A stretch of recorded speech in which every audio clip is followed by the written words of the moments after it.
Good morning to our viewers on ZIZ Channel 5 and our listeners on ZIZ Radio, as well as those listening and viewing online at zizonline.com, on our Facebook page, and all of the other social media entities that we use here at ZIZ. Welcome to this morning's live coverage of the opening ceremony for the sitting of Parliament. I'm joined by Shaira Flanders from ZIZ Broadcasting.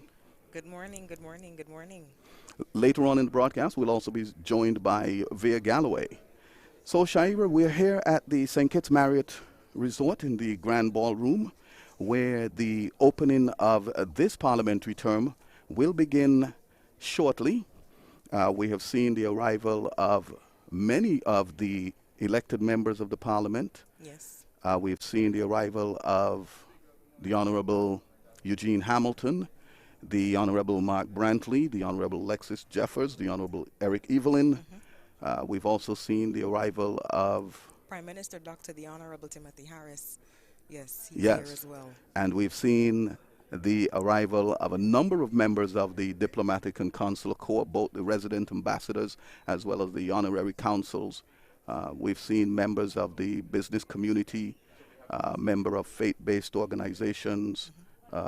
We've seen a number of stakeholders and family members as well. It's going to be an exciting morning here at the Marriott for the opening session of the parliamentary term, with the fact that we have a number of members for whom this is going to be their first time in the National Assembly. Right, and historically so, because of course we are located at the St. Kitts Marriott Resort. We are not in Government House. We're not at government headquarters. We are in the St. Kitts Marriott Resort, and that's much of a difference. Nothing that I expected, to be honest. But you know, the transformation that has been done here, and you'll see later at the Grand Ballroom, turning it into the National Assembly has been phenomenal. And the government has been speaking of a new home for the National Assembly, and for quite some time. Right. And when you look at the transformation of the Grand Ballroom at the Marriott, it shows you what the future National Assembly could possibly look like. That's right. I think that the coronavirus, COVID-19 pandemic, just gave us the push that we needed to find alternate ways to do things, differently, because we are in a space that is so large that it can accommodate the new members, all of the ministers, guests who may not have necessarily been able to sit down in the regular parliament. Yes, right? and it's being done with physical distancing, right, and it is still being able to accommodate a significant amount of people. But Sharia, how did we get here? May 12th, Prime Minister Dr. the Honorable Timothy Harris announced that he had dissolved the parliament and an election will be forthcoming. Right. We had an election on June the 5th, and from that election we now have the members who will be swearing in today. Yes, a whole new government. But I think I'm looking forward to seeing who the new deputy speaker would be. That person, I believe, would be replacing, who was then the senator, right, Akila Byron Nisbet, who is now the Minister of Health and Talent Development and Edutainment, I should say. Yes. Entertainment. But yes, I'm looking forward to see, because I'm hoping that we'll be able to see the new speaker as well, if we're going to get a new speaker today, and all of the senators. We just recently had the new senator there, Dr. Bernicia Nisbet, yes, who was sworn in yesterday, and I saw her earlier, so maybe we'll get something from her later on. Hopefully ZIZ would, get something in there to find out, how she's feeling about that and what that is like, being the new senator. And if we will be able to see any senators, any other senators, besides the Attorney General Vincent Byron Jr. and of course, she is the minister now, but Madam Wendy Phipps. Yes, Honorable Wendy Phipps as well. Yes, Shaira, coming out of that election, just to give a rundown of the elected members, or all of the members of the parliament for this session, coming out of the last election, we saw elected members representing the People's Action Movement in constituencies number 4, number 5, and number 8. We saw the return of the Honorable Lindsey Grant in number 4, the return of the Honorable Sean Richards in number 5. We saw the return of the Honorable Eugene Hamilton in Number number eight, 8. right? We also saw coming to the Parliament for the first time the Honorable Janelle Powell, Yes. who was successful in his bid for constituency number 2. Coming out of Nevis with the Concerned Citizens Movement, we see all 3 seats in Nevis being members of all 3 representatives from Nevis being members of the Concerned Citizens Movement, with the Honorable Mark Brantley being returned. He's also the Premier of Nevis, and he has served in the National Assembly since 2007. Nevisians also sent to the National Assembly elected representatives for Nevis 10 and Nevis 11 in the representatives of the Honorable Eric Evelyn and the Honorable Alexis Jeffers. The People's Labour Party saw the return, of course, of Prime Minister Dr. the Honorable Timothy Harris, representing constituency number 7 on St. Kitts.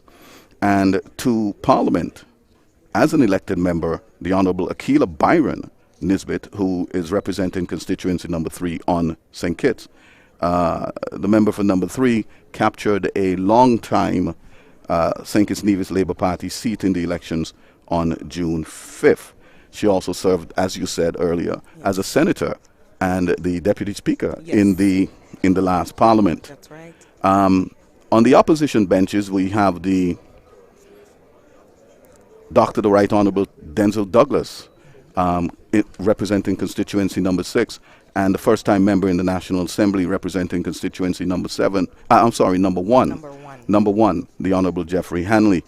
A number of senators will also make up the membership of the National Assembly in this parliamentary session. On the government benches, we have the Honorable Vincent Byron, who is being returned as the Attorney General in this term, and his colleague, as you previously mentioned again, the Honorable Senator Wendy Phipps. Yes. The Honorable Dr. Benicia Nisbet was sworn in yesterday, like you said, by the resident judge Trevor Ward QC in the presence of His Excellency the Governor General, and she will serve in the National Assembly as a member of the government side. A senator is yet to be named. Yes. And will be appointed as well to serve on the opposition benches. Okay, so overall, for those of you who are just tuning in, you can expect today's proceedings to see just about 9 elected government representatives and 3 senators, 2 of whom are already known. That is the Attorney General Byron and Senator, well, no longer, well, she's still Senator, but Minister, the Honorable Wendy Phipps. And the third will be the Deputy Speaker. Okay, 5 of the elected representatives are going to make their entry here for the first time, and as well as the members of Parliament. That would be Jonal Powell, Eric Evelyn, Akila Byron Nisbet, and of course Nevis again, Honorable Alexis Jeffers. But what I'm looking forward to, though, today, I've never experienced this before, that would be the throne speech. So I'm looking forward to see how that is going to go, because the throne speech is something that I believe is written by the government. Yes. In today's opening of the Parliament, one of the anticipated events, let's call it that, is the presentation of the throne speech. The throne speech dates back to the Middle Ages in way back Yes. in England, and it has been carried over all these years. It is common practice in the UK still for the presentation of the throne speech by Her Majesty the Queen, and it is also done across the Commonwealth by the Queen's representative, the Governor General. The throne speech basically articulates and presents the government's plan for this parliamentary session, this parliamentary term, as to their goals and objectives, not only from a legislative standpoint, but also from the standpoint of national development and how they intend to accomplish the goals and objectives that the government has set out for the next 5 years. So Right. it should really be interesting. Um, it should really be interesting. For me, I am looking to see things addressing the continued development of our young people in the Federation of St. Kitts and Nevis. I'm looking to see continued plans for the economic development, diversification of the economy, etc., etc. I makes no sense in trying to figure out what's going to be in the throne speech. I think we should best wait and Yes. see. I mean, the simplest way to put it for a better understanding would be to refer to it as kind of like the backing for what was laid out in the manifesto, Exactly, right? exactly. So, if you really want a concise and a better understanding of what you can expect over the next 5 years, the throne speech is where you should be paying attention. Yes, yes, Okay, so yes. for those of you who just logged in and you're listening to us or you're viewing, we'll give you just a run through of what the program is expected to be today. So, of course, we're going to start out with a prayer, the proclamation, and then we'll have the election of the speaker, which is what I'm looking most forward to because I'm interested to see who this new person would be. Then we'll also have the administration of oath or affirmation by speaker, and of course, the members have an option whether or not they want to take the oath or affirmation. And then we'll have the election of the deputy speaker. Then that is followed by the administration of oath or affirmation by the deputy speaker, and then the administration of oaths or affirmations to other members of parliament. And then we have the announcement by the speaker.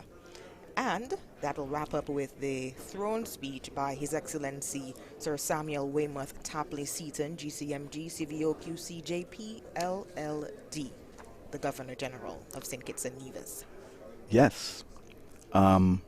Once the members and the National Assembly has been assembled, there can be no National Assembly without the placement of the mace.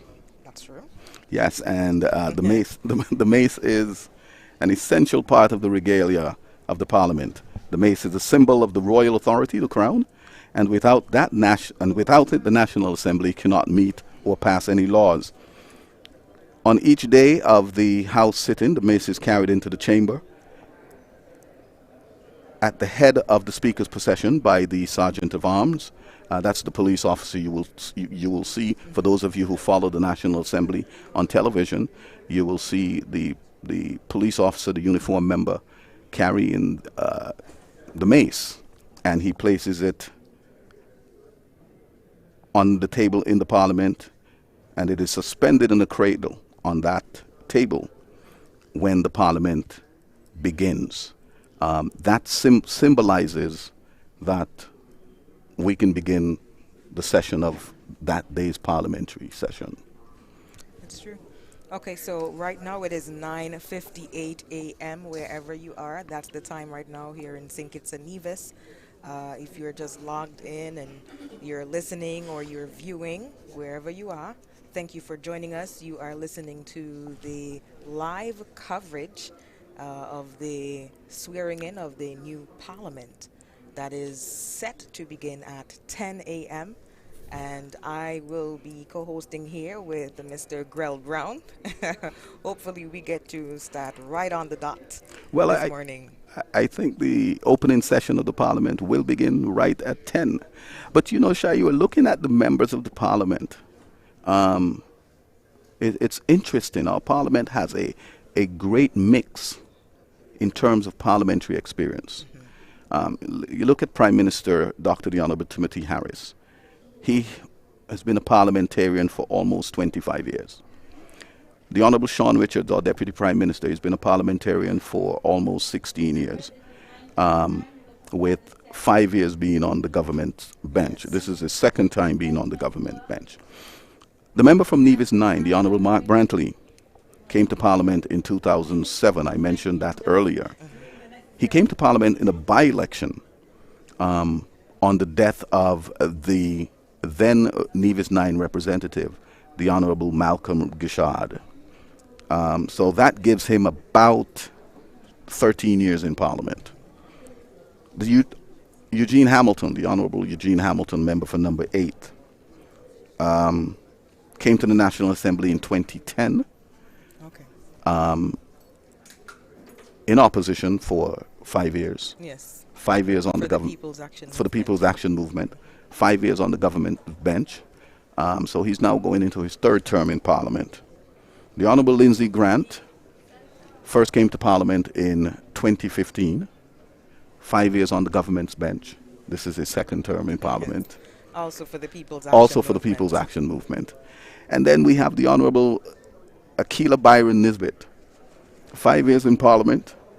First served as a senator, and now she is in Parliament as an elected member. The Honorable Wendy Phipps, senator, 5 years in Parliament, as well as the Honorable Vincent Byron. Vincent Byron, though, the Attorney General, the Honorable Vincent Byron, has had 10 years in Parliament, 5 years as a senator on the opposition benches, and 5 years as a senator in the last Parliament. Right. Yes, and then today, the parliamentary clock, if I should say that, begins for the Honorable Janelle Powell in constituency number 2. Who's in for the first time. For the first time. Yes. And Senator Bernicia Nisbet for the first time. Yes. The federal parliamentary clock begins for the Honorable Alexis Jeffers, Nevis 11, and the Honorable Eric Evelyn, Nevis 10. Yes, And the reason why I said begins, it's because both of these members have parliamentary experience in Nevis, Just not. just not in the federal Yes. parliament. And then on the opposition benches, the member for number 6 has a long-standing history in Parliament. Most definitely. And the clock would begin in this parliamentary session for the Honorable Jeffrey Hanley, the member representing constituency number 1. The Sergeant of Arms has acquired the mace, and he and his detail are preparing now to enter the Parliament to begin the procession leading the members and everyone into the Parliamentary Hall. Right. So at this moment, it seems that preparations are on the way to kick off this morning's proceedings. But before we wrap up, though, it is important to note that just before everyone arrived here, the notice was sent out by the St. Kitts Nevis Labour Party that they will be boycotting this morning's proceedings. So it's going to be interesting to see what happens there, or what would be mentioned here in this morning's session about that. Well, with regards to that, I would assume that the only person who would be able to make remarks regarding that would be the speaker once selected. Right, the new speaker. Okay, well, you're right, the new speaker, because we're going to have a new speaker. He is a new speaker because every parliamentary term is different. It's different. That's right. It's different. That's right. Some are returning. Some have done this before, and of course we have the newcomers. Exactly. Well. Yes. Yeah, that's true. Okay, but yeah, it's still going to be interesting to see what is going to happen here, because this moment here at the St. Kitts Marriott Resort has already been classified as a historic one, of course, because we're here. It is not the norm. It is not the norm. It is not the norm. And, 2020 has not been the norm. That's true. It has forced us at ZIZ to operate differently. We've had to face challenges that we've never faced before. So have the government. When you look at the way government operates in 2020, it is totally different from the way government operated on December 31st, 2019. That's right. There's been a paradigm shift in terms of how we do things. People are finding creative ways to accomplish the missions that they've been tasked to accomplish, whether it is in business, whether it is in government, whether it's in your own personal life.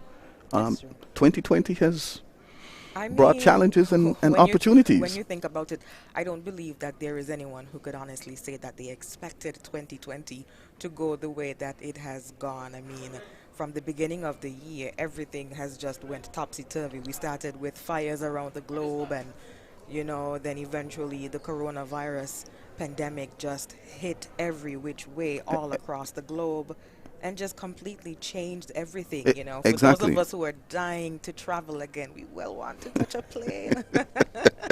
We so want to travel. Oh my goodness, that I, has also been changed. So exactly. I mean, there are there are negatives and there are also positive outcomes because now we know that there are alternative ways to do things. But I can tell you, having looked at the last 6 months, with the challenges that we've faced, whether it be as a family, whether it be as a business, whether it is on a personal level or on a national level, it has shown our resilience. That's true. That is true. It has shown our resilience. And it has also shown that when challenged, we can overcome. And so if there is a bright spot in 2020, is that we have all had to learn to rethink the way we live, work, play, Do everything, business, do right? business, and we're all going to be better for it. Most definitely. We're all going to be better for it. I mean, I think it's making us more disciplined as a people, and sometimes you need that necessary force if change is to come. They say pressure makes diamonds. Yes, And I think that's exactly what is going to happen with St. Kitts and Nevis here because we've proven to be so resilient. I mean, as soon as this thing hit in March, our health officials were already on it. They yes, were making yes, preparations long yes. before we even knew. They were, having their meetings and these high-level discussions as to the way forward. And I mean, that is very commendable because of that, because of those efforts. St. Kitts and Nevis now, as we stand, we have one active case of the coronavirus. And in total, we've had 16 confirmed cases, but 15 have been deemed recovered. So, I mean, we should applaud ourselves. We should. And the government has done a commendable job. The Ministry of Health has done a commendable job. All of the stakeholders in the fight against COVID-19 have done an excellent job. And just as importantly, the population of St. Kitts and Nevis have embraced what they needed to embrace Right. to ensure that we minimize the spread of this dreaded disease in the Federation. Right.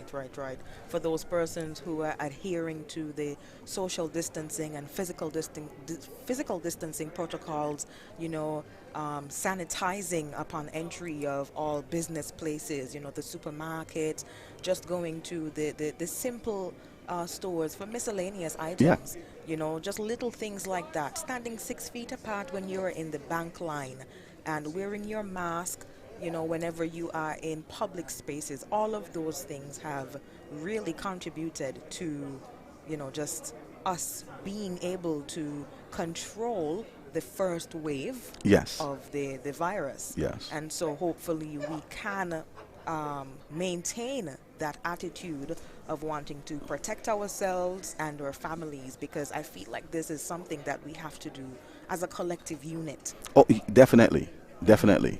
I mean, I can't do it alone on my street. That's right. I can't do it alone in my workplace. It has to be the collective. And we have done an exceptional job. So I think I'm going to use one of these young people's term and Oh big up boy. yourself, big up Oh yourself. my goodness. No, he did not. I apologize on his behalf, guys.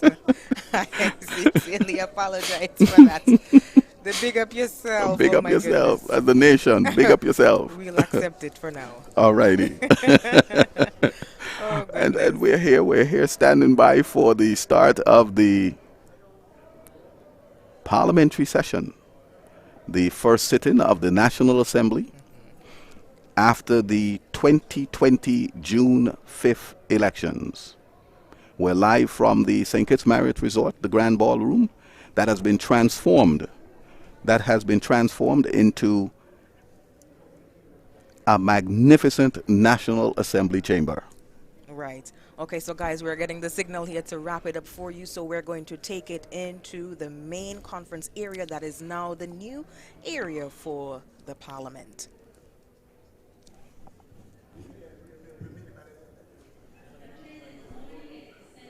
Please stand for the arrival of the members of Parliament.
This House is now in session.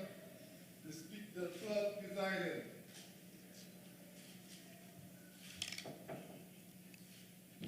We will now have the prayer by Reverend Ganella from the Moravian Church.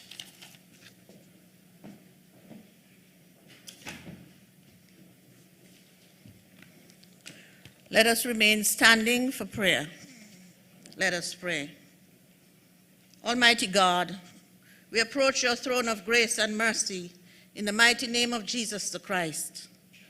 We acknowledge you today as El Elyon, the God Most High, the Rock of all ages, Yahweh, Lord of hosts, omnipotent, omniscient, and omnipresent God.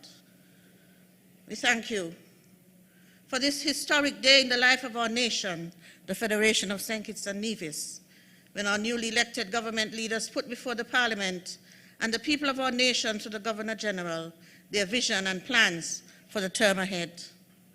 Lord God, as you said to Joshua in Joshua chapter 6 and verse 2, see, I have given Jericho into your hand, its kings and its mighty men of valor. You were not asking Jericho, Lord God, to see the physical side of things, but in the spiritual. Because the word see or ruah in the Hebrew means to envision something, to see far beyond the physical realm of present reality, to see something as it can and will be. So as the vision is spelled out for the coming term, the issues and policies placed on the table, new laws and reforms explained, and political objectives given in light of the state of our federation and challenges we face, help them and us, the people, to understand that you're asking us to see the vision unfold, not based upon what we can touch or what is tangible or even what is reasonable, but to see with the eyes of faith, so that when the crucible of pressure presents itself, even when it looks like all hope is gone, they know that they can look to the hills from whence cometh their help, for their help comes from you alone, Lord God. It has been said that vision that looks inward becomes duty, vision that looks outward becomes aspiration, but vision that looks upward, Lord God, becomes faith. For Lord God, although duty and aspiration are extremely important, we understand that combined with faith, vision will explode into something awesome and powerful.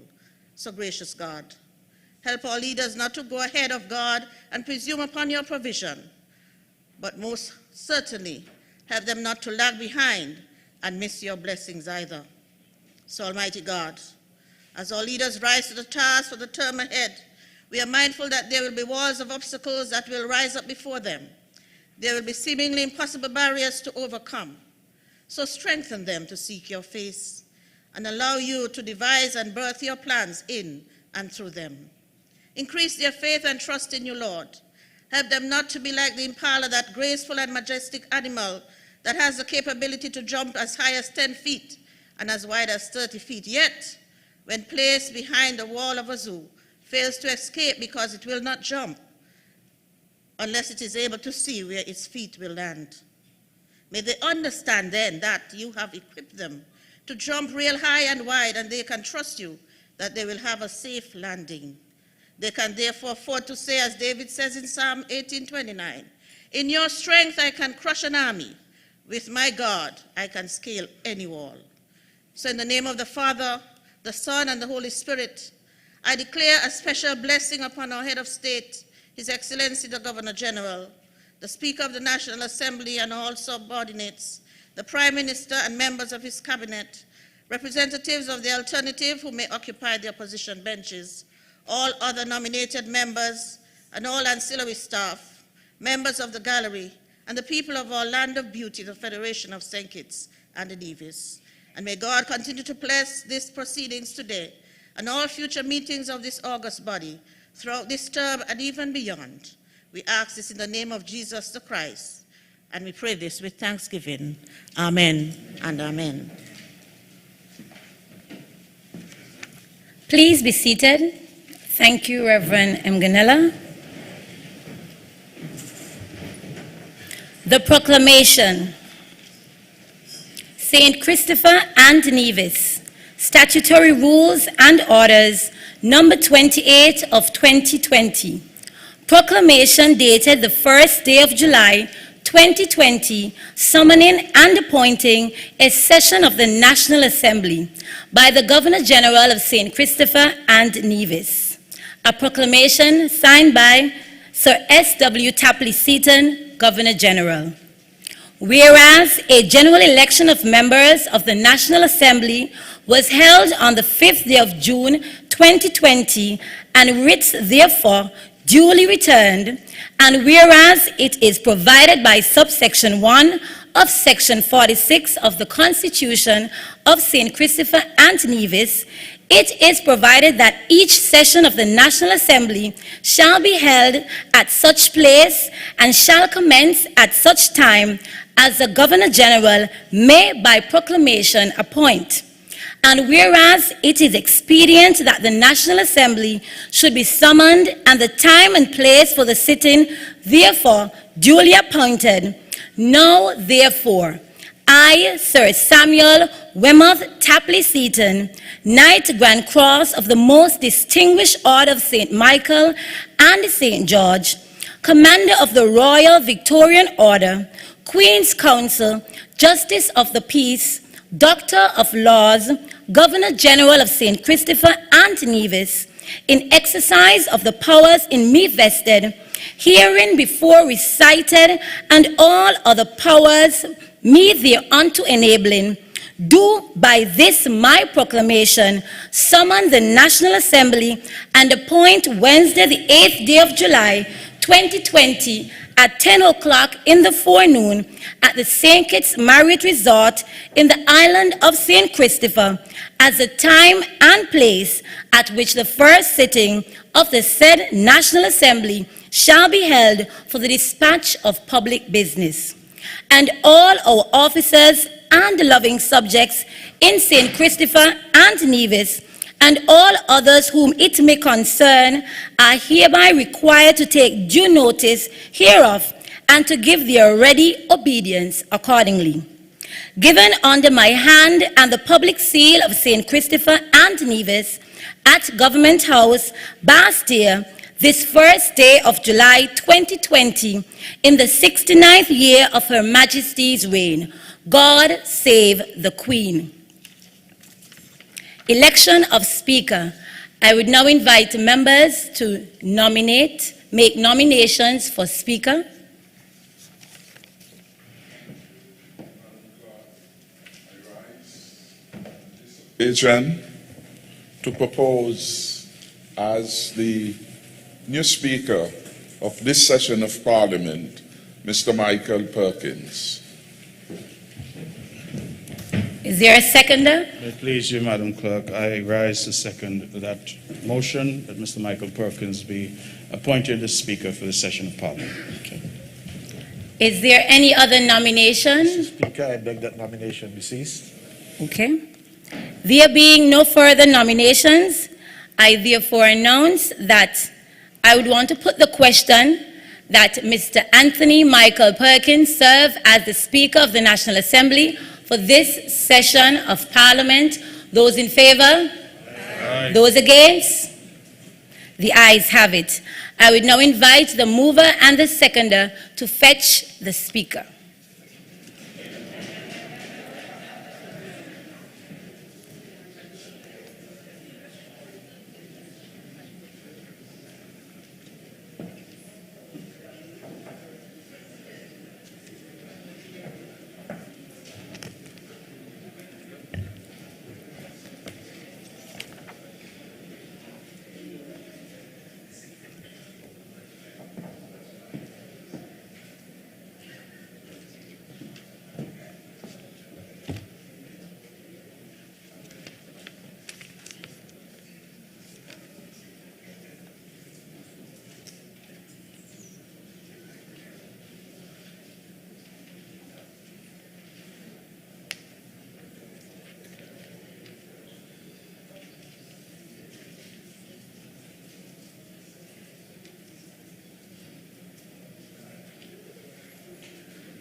Well, I did sit to fetch them.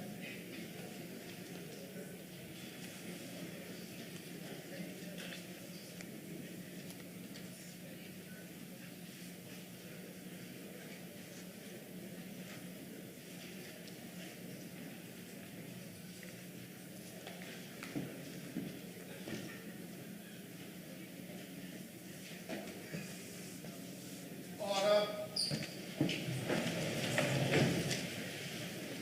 His Honor, the Speaker.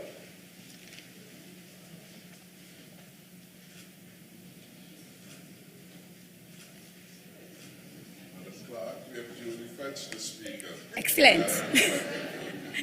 Thank you. I would now invite the Honorable Speaker, Anthony Michael Perkins, to take the oath of allegiance or the oath of affirmation.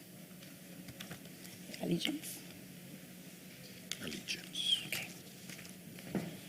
Oath of allegiance.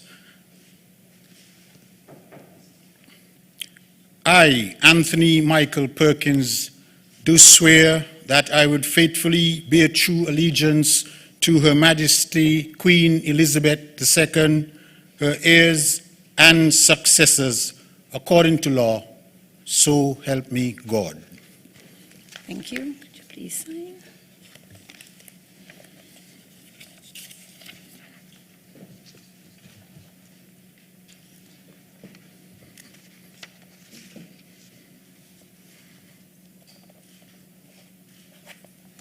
Thank you.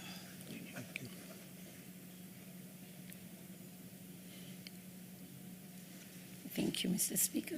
Thank you, Madam Clerk.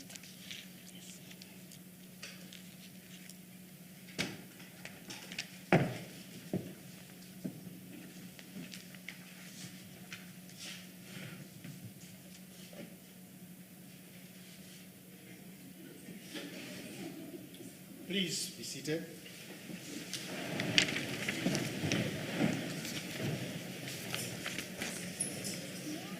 Election of the Deputy Speaker.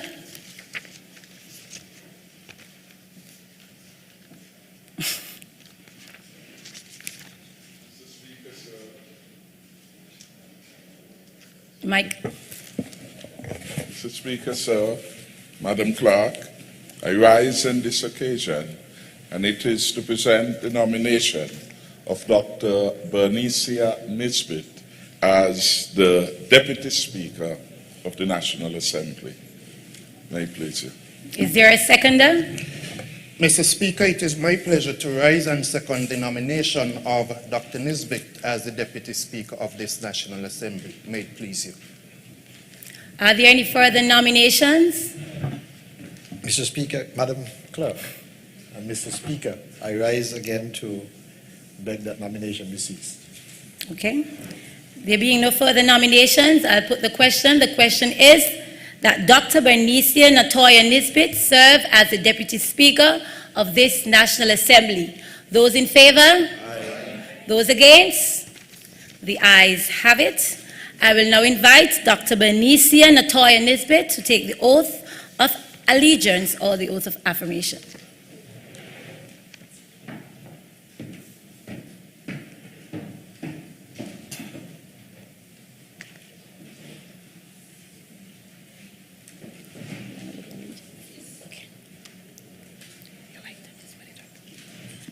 Just read the top one. Okay.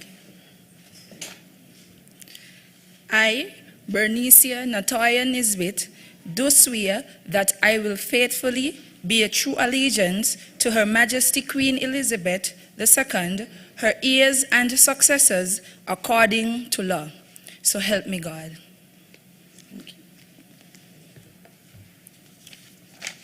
You sign here.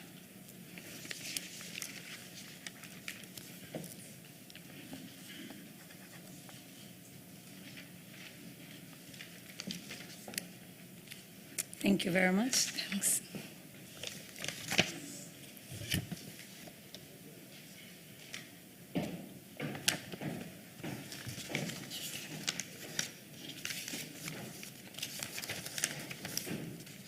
We will now have the oath or affirmation of allegiance by other members of Parliament.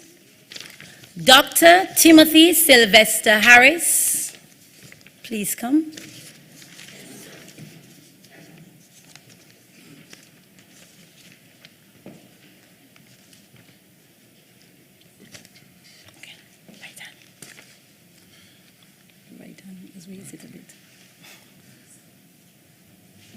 I, Dr. Timothy Sylvester Harris, do swear that I will faithfully bear true allegiance to Her Majesty Queen Elizabeth II, her heirs and successors, according to law, so help me God. Thank you.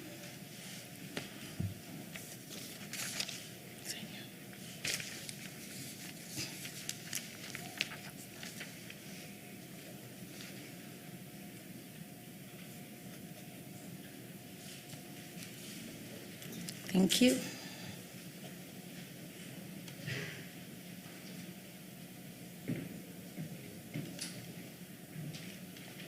Sean Kenneth Richards, Deputy Prime Minister, elected representative for St. Christopher 5.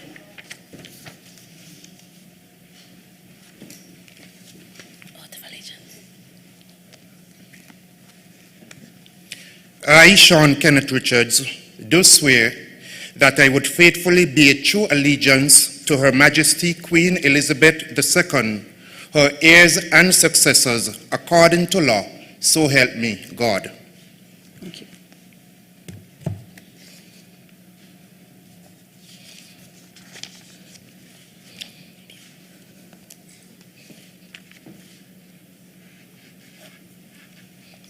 Thank you.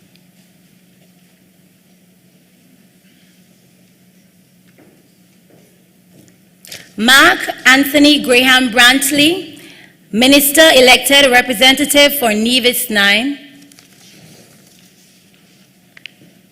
Allegiance or affirmation? Allegiance or affirmation? Okay.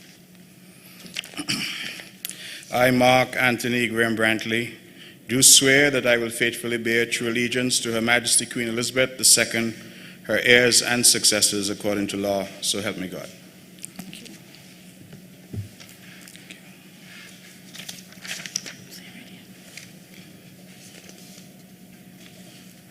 Thank you very much.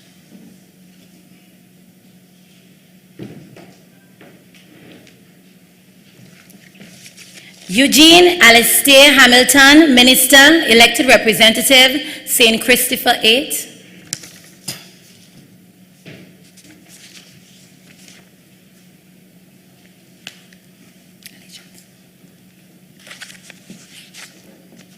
I, Eugene Alastair Hamilton, do swear that I will faithfully bear true allegiance to Her Majesty Queen Elizabeth II, her heirs and successors according to law, so help me God. Thank you.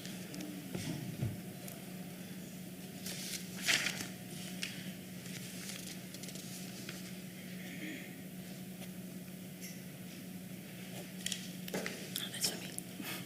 Thank you.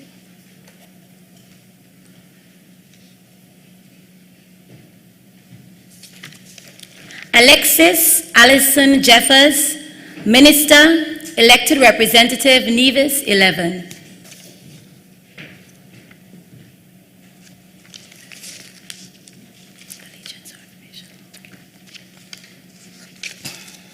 I, Alexis Allison Jeffers, do swear that I will faithfully bear true allegiance to Her Majesty Queen Elizabeth II, her heirs and successors, according to law. So help me God. Thank you. Thank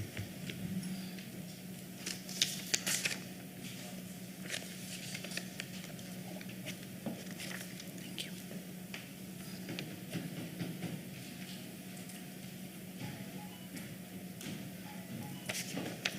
Lindsay Fitzpatrick Grant, Minister, Elected Representative, St. Christopher 4.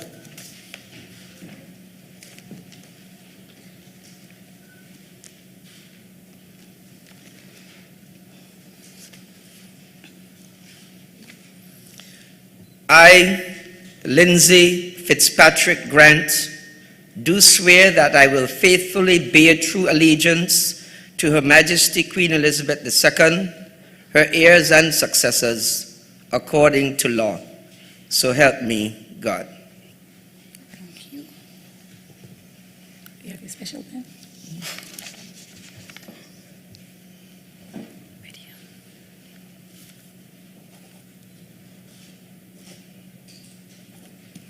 Thank you.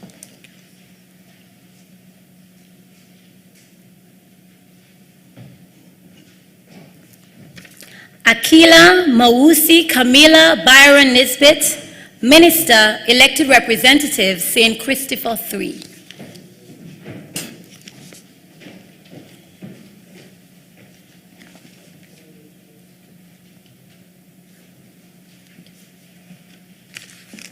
I, Akila Mawusi Camilla Byron Nisbet, do swear that I will faithfully bear true allegiance to Her Majesty Queen Elizabeth II, her heirs and successors, according to law. So help me God. Thank you.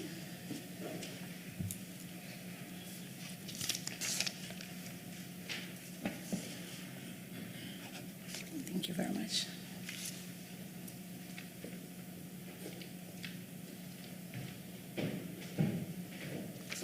Eric Rohan Evelyn, Minister, Elected Representative, Nevis 10.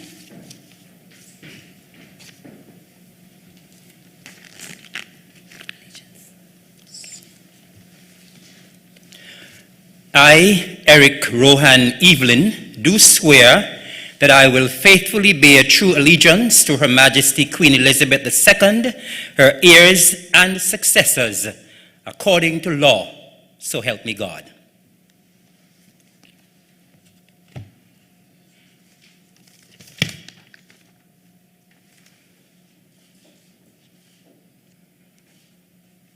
Thank you very much.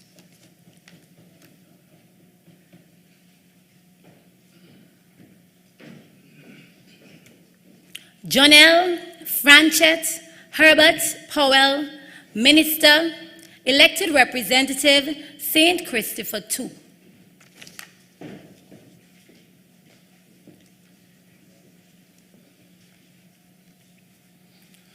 I, Jonelle Franchette Herbert Powell, do swear that I will faithfully bear true allegiance to Her Majesty Queen Elizabeth II, her heirs and successors, according to law. So help me God. Thank you. Need to sign here.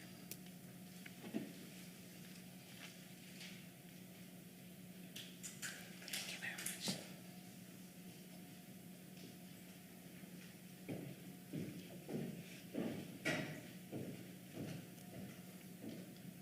Wendy Colleen Phipps, Senator, Minister.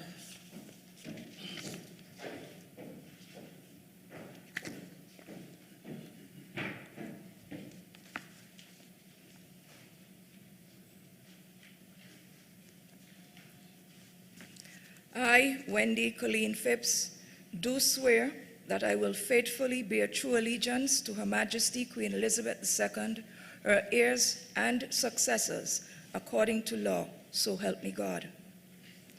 I, Wendy Colleen Phipps, do affirm. It's either the oath or allegiance or affirmation. My apologies. It's okay. So you're finished now. Okay, thank you. Oh, you pointed at both.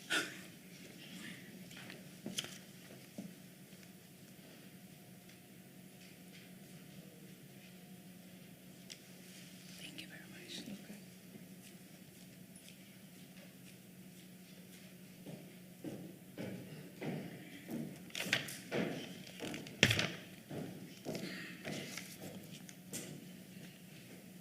Vincent Fitzgerald Byron, Senator, Attorney General.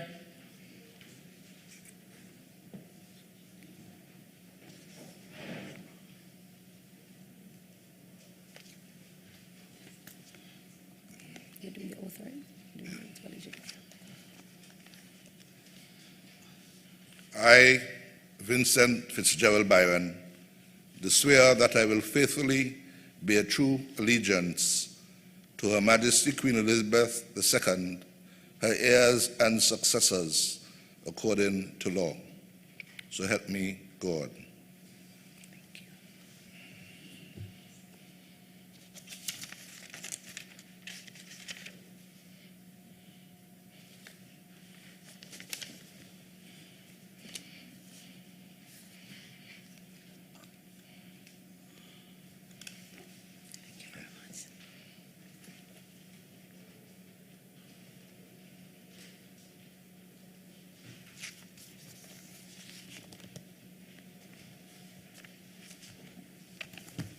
Announcements by the Speaker.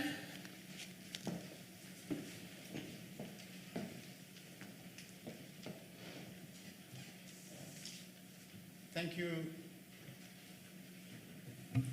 Thank you, Madam Clerk. I take this opportunity, firstly, to give God thanks and praise for blessing me with the health, strength, and soundness of mind to be in a position to accept this nomination and my subsequent election to the post of Speaker. In the same breath, I thank you, honorable gentlemen and ladies, for reposing further confidence in me to continue in this position for another term. I will reserve further comments for the very end when we get to the adjournment. But part of the agenda for today is the delivery of the throne speech by His Excellency Sir Tapley. On that note, I would announce the suspension of the National Assembly to await the entrance of His Excellency. This Honorable House stands suspended.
earlier, but just to catch you up on what has happened so far. So we've already had the election of the speaker, and the Honorable Michael Perkins was re-elected. So for those of you who were wondering whether or not there would be a new speaker, like I was, he has been re-elected, and he looked quite happy about that. I saw him giggling there to the front. And then there was the election of the Deputy Speaker, Dr. Bernicia Nisbet, who, of course, did her signing yesterday. So, of course, she took her oath today. And then the administration of oaths or affirmations to the other members of Parliament. So the members took their oath and then they signed, and they started in order with Prime Minister of St. Kitts and Nevis, Dr. the Honorable Timothy Harris.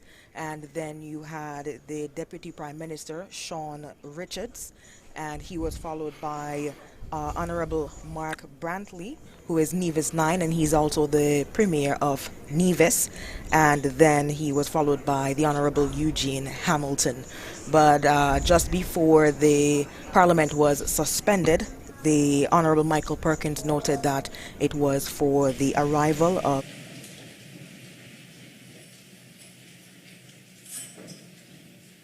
His Excellency the Governor General.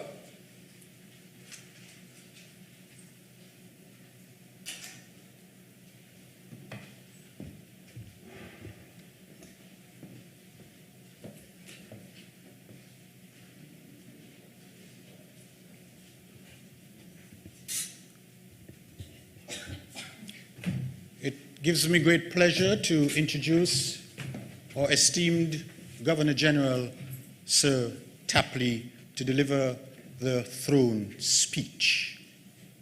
Thank you, Mr. Speaker. Pray be seated.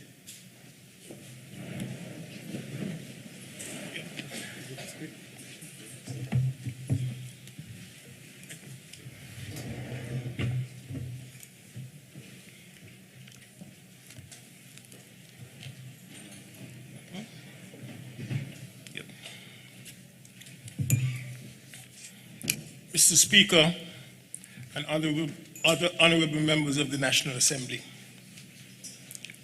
today my team Unity Government stands at the threshold of a new historic era that is destined to usher into our Federation of St. Christopher and Nevis a period of rebirth, resilience, renewal, and recommitment designed to give our people a stronger, safer future which they so deserve.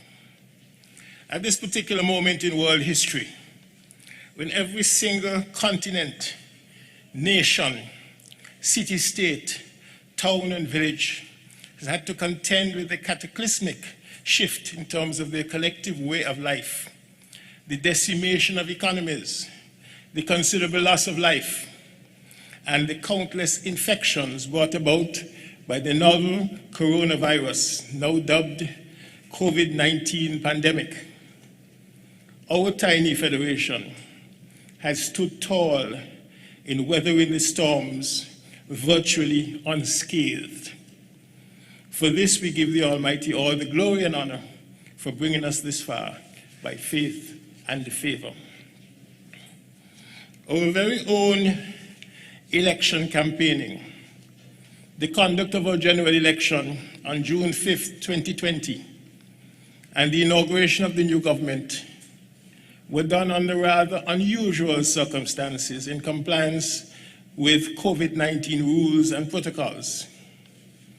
Today's opening of the new parliamentary session demonstrates adherence to our ongoing COVID-19 protocols, given the need to observe proper social distancing, which the confines of our parliamentary chambers cannot accommodate. Hence the reason we are meeting here at the St. Kitts Marriott Resort. We sincerely apologize to the public, family, friends, well-wishers, dignitaries, and other specially invited guests for any inconvenience that this untraditional venue may have caused. The results of the June 5, 2020 general election reflect that out of the 11 electoral districts, Team Unity received the majority, having increased its number of representatives in the last parliament from 7 to 9 seats.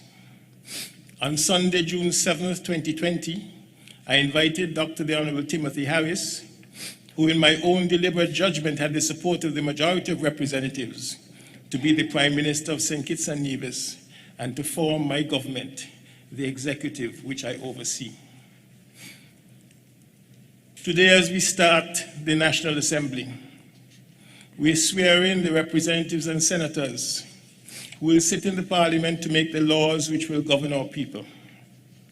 There will be 12 members on the government benches, 9 elected representatives and 3 nominated members, senators, and 3 members on the opposition benches, 2 elected representatives and 1 nominated senator.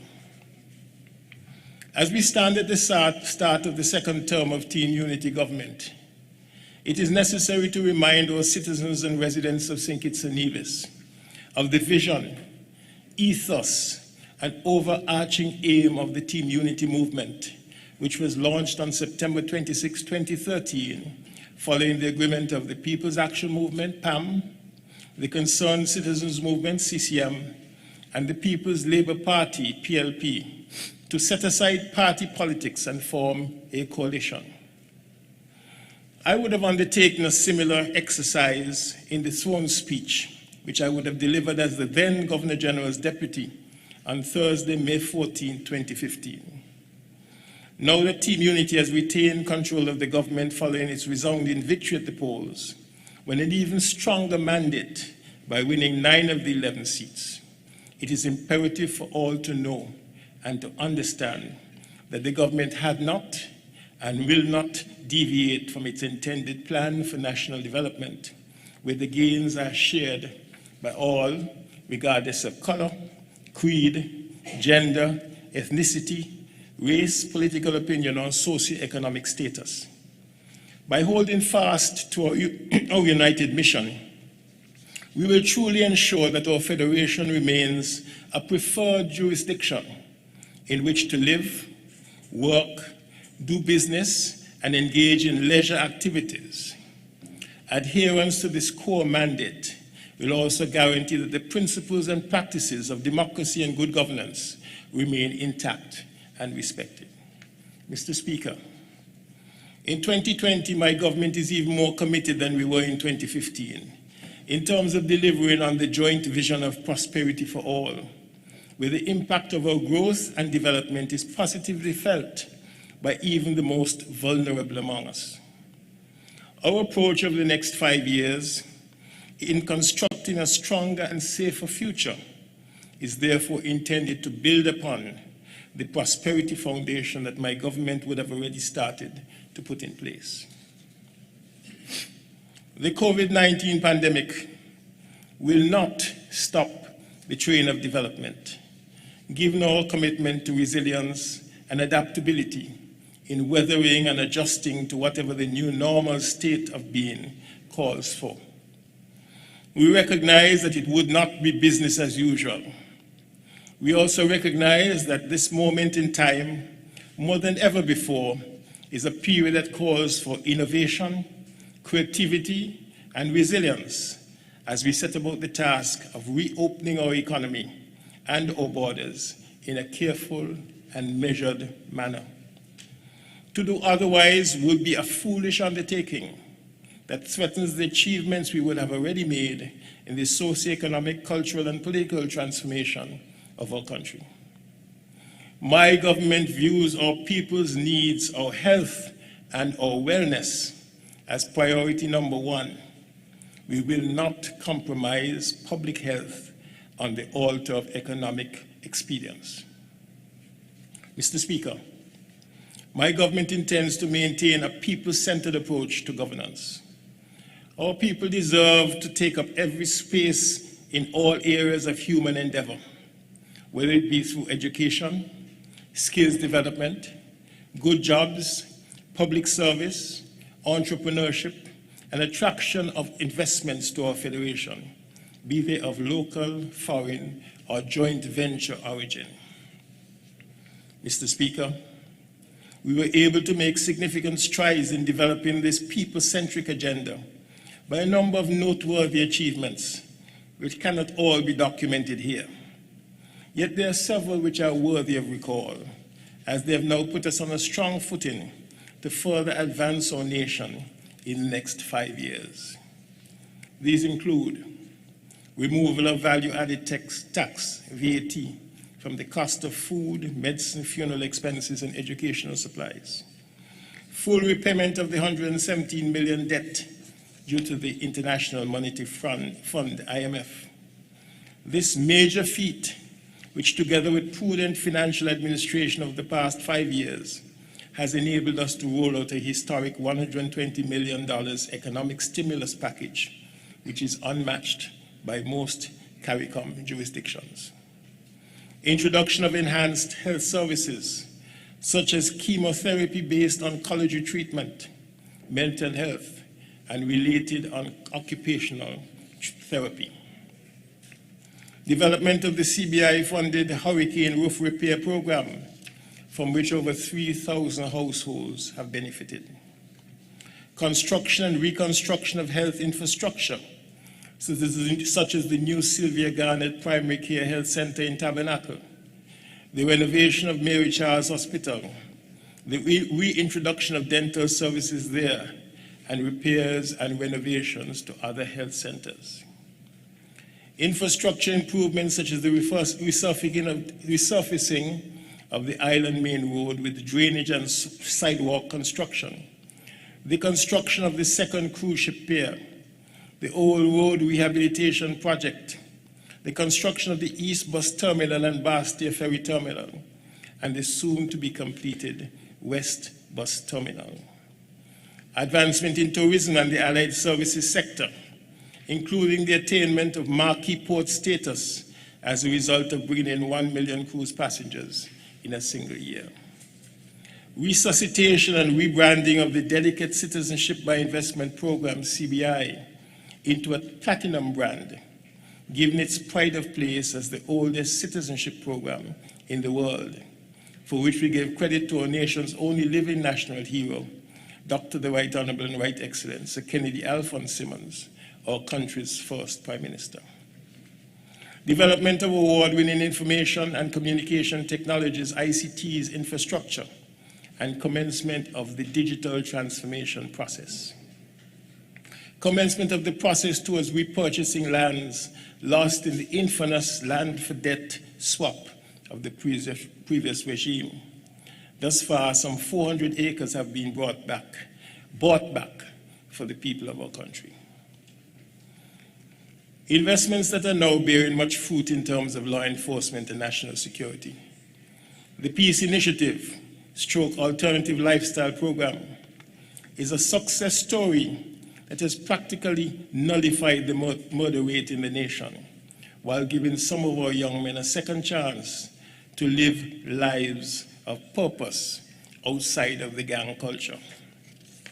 Attainment of the coveted achievement of elimination of mother-to-child transmission of HIV and congenital syphilis, EMTC, and stellar management and leadership in terms of the first 6 months of the COVID-19 pandemic, where there have been 15 recovered cases, 1 active case, virtually no hospitalizations, and no deaths.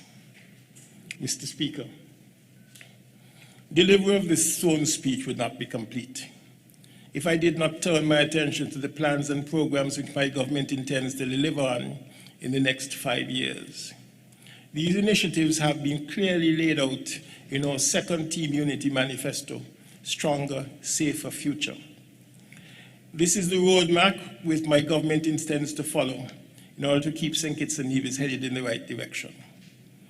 We can only do this as a team with a united front for the good of all people of our beloved nation. We can only do this with a spirit of patriotism, a genuine love for our land, and a commitment to put the best interests of our people ahead of personal gain or ambition. But just now, how do we deliver on that solemn promise of a stronger, safer future? What exactly does the future demand? Mr. Speaker, My government has decided to tackle this new roadmap using 6 pledges comprised as follows. First pledge, continuing to build out a diversified and resilient economy.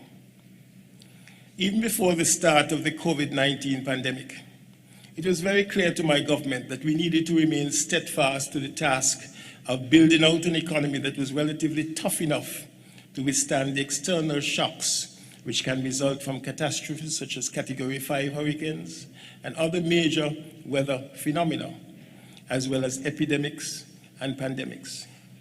It is also an imperative of my government that we reduce our country's heavy dependence on the CBI program, which, as is the case with tourism and the allied services sector, is a fragile and fickle industry in which more and more jurisdictions continue to invest and compete against small states such as ours.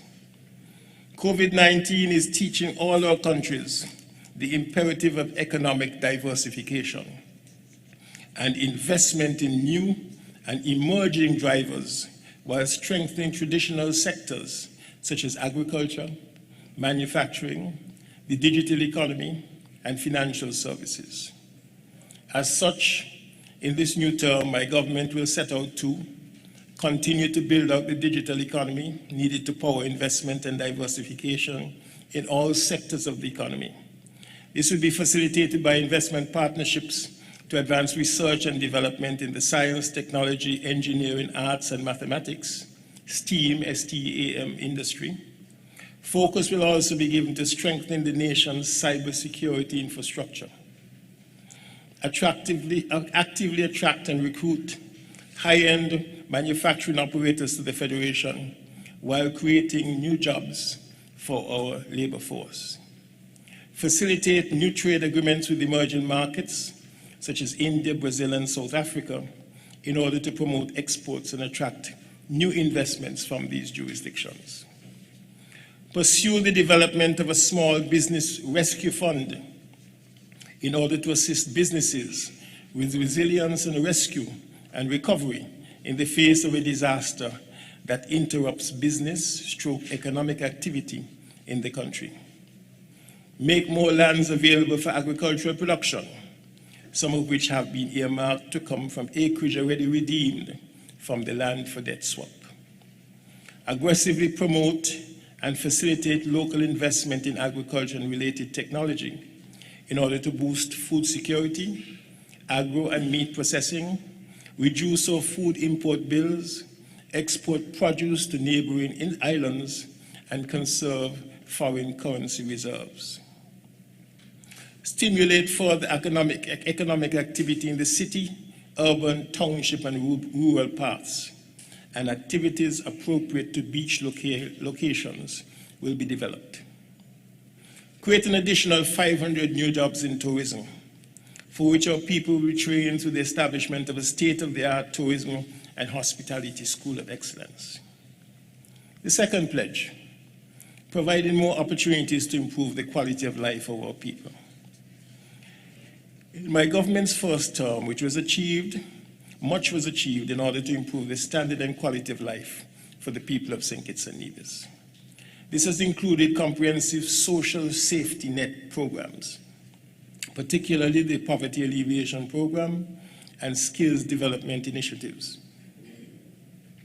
Equally, attention has been paid to improvement in the housing stock in the country and family-centered programming. As such, in this new term, the public can expect my government to embark upon the following. Further improve the housing stock in the country through construction of condominiums in East and West Streets in Newtown, for example. Continuous construction of decent low-income housing throughout St. Kitts and Nevis. Create an additional 2,000 jobs in order for families to be more financially secure.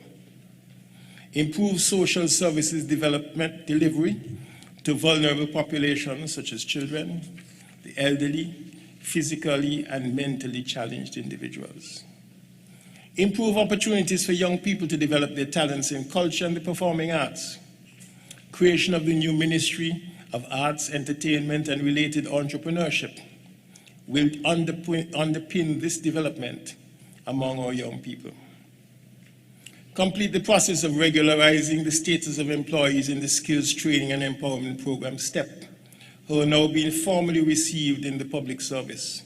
This will greatly enhance their standard of living. Construct a multi-purpose complex to address the talent formation needs of our young people in various sporting disciplines. Development of a national sporting policy will enhance this development. Construct a national theatre for the performing arts. Earmark 2,000 house lots for low, medium, and high-end residential developments. And buy back more of the land that was lost in the unfortunate land for debt swap. Mr. Speaker, the third pledge, protecting our people and our borders. My government has the greatest respect for the maintenance of law and order within our tiny jurisdiction. Equally, my government is committed to the protection of our people in times of emergency and disaster, with the aim of saving lives and livelihoods.